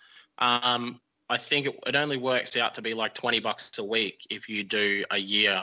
So the thing is like $1,500 for a year, or $20 or $200 a month. I don't handle that side of it. My wife does, Tiana. But yeah, so it's kind of cool actually. We've got a pair of Chinese dudes have just started storing their car, and they don't even know how long they're in the country for, but they've bought a Sylvia and they're coming to learn how to drift and can barely speak English and stuff. And it's actually really cool. They're going to come like every single week. And obviously the two of them driving the Sylvia are going to try and learn, but they're doing a month by month storage because they're not even sure how long they're in the country for. So it's cool, I tell you what, the guys, we've got 2 or 3 guys that do full-time storage there, and they come at nearly every single session, and their driving's gone from like here to here. Like, it's crazy how much they improve. Like, obviously they're driving nearly twice a week, so you can imagine how much better they're getting. It's crazy. Yeah, for somebody who did the same shit 3 hours a day every day to achieve what I achieved, you realize that those guys doing that, and just seeing guys like Tim going down and laying down a number 2 qualifier in Tassie shows you that practice is king, and that's it. And look at the Westies, look at Chopper, Vigliotti, and people like that, like same deal. Like they drive a lot, and it shows. Yeah, for sure. Yeah. Get yourself a seat time-mobile group. Go grab one of fucking EG's car out of his lot. I said he can have the girl's car when he's down here. Well, you got I'll drive anything. Last event, I'll drive didn't he? What's that? Didn't Lucy out-qualified you last event, didn't she? I don't think she did Mount Gambier. Yeah, she did. No, she didn't. No, but I think she did it. But I think she may have called her last year. Yeah, but again, that she drives a lot, and that it doesn't matter about sex or anything, like it's seat time really is king. So I don't know. Get into it, mate. Do a bit more driving. That's the plan. That's the plan. Pay off dividends. And maybe one day I can move out of home. I got an SR sitting there. I got Pong cams and a 2871 RS. I got like a 400 horsepower setup just sitting there, ready to go. Yeah, I wouldn't mind getting back to a 2871, to be honest. Back to my old days. Well, look, mate, honestly, when you look at, this has become more of a private conversation now, but when you look at, even if you wind your car down to 18 pounds, then you're still going to have, being the turbo it is, it's not going to be... kick the shit out of it. Exactly right, and it's just going to be a cunt of a thing to drive. You're just better off getting a smaller turbo, and then when you do want to do big dick things, put your big... A different size? I don't know. I'll have a look into it. So you can still weld a V-band on. That's Yeah, that's nothing. Yeah, different size. Yeah. Yeah, I'll have a look into it. Yeah, but I want to go smaller. I already dropped the rear housing down, so. Just go to standard. Yeah. Standard RB25, R33. Just buy that. Nah. Yeah, but even with his car, like it's, I don't know. Your car was fun to drive. It was such a fucking shit drive. No, it's changed a lot since then. The coilover setup has made a big difference. But yeah, what are you gonna like? do? I have feel in it now. Okay. The MCA blues just never felt right. No, they're the Coopers anyway, aren't they? They're MCA blue. They're just the street coilover, aren't they? Yeah. The biggest issue is I haven't actually had enough consistent seat time since I got all that in there to actually play with it. I have Ackerman adjusters, all that for the Wisefab, but I haven't turned enough laps to actually put them in and then play with it to see what difference it makes. So I want to do back-to-back comparisons, and I can't get more than that. Once you get the car running, bring it down to Canberra on Saturday. Yeah, we'll see. Yeah. No, I don't really want to see Greg going there. Yeah, not to test. Not to test some of that shit. I'll test it then. Oh, I don't want to see EG with that much luck. He wouldn't know what to do with himself. He'd be driving straight and then sort of just crab walk sideways into a wall or something and be like, oh, I didn't realize it does that. No, I'm pretty good normally. Anyway, we'll just we'll stop the stream now. So I guess all Good of night, this people. conversation is going to a personal sort of discussion. So yep. Anyway, thanks for listening and thanks to Luke to coming on this 20th episode. We'll have him again soon anyway. Yep, and I will. Thanks for having me. I'll definitely try to get the little clip I got of Barbara, probably our number one fan, Barbara Hemmings, on YouTube or Facebook somewhere this week. I said that last week, but I'll try and do it again. Yeah, she's really cool. All right, so yeah, thanks again. And we'll see you guys next week.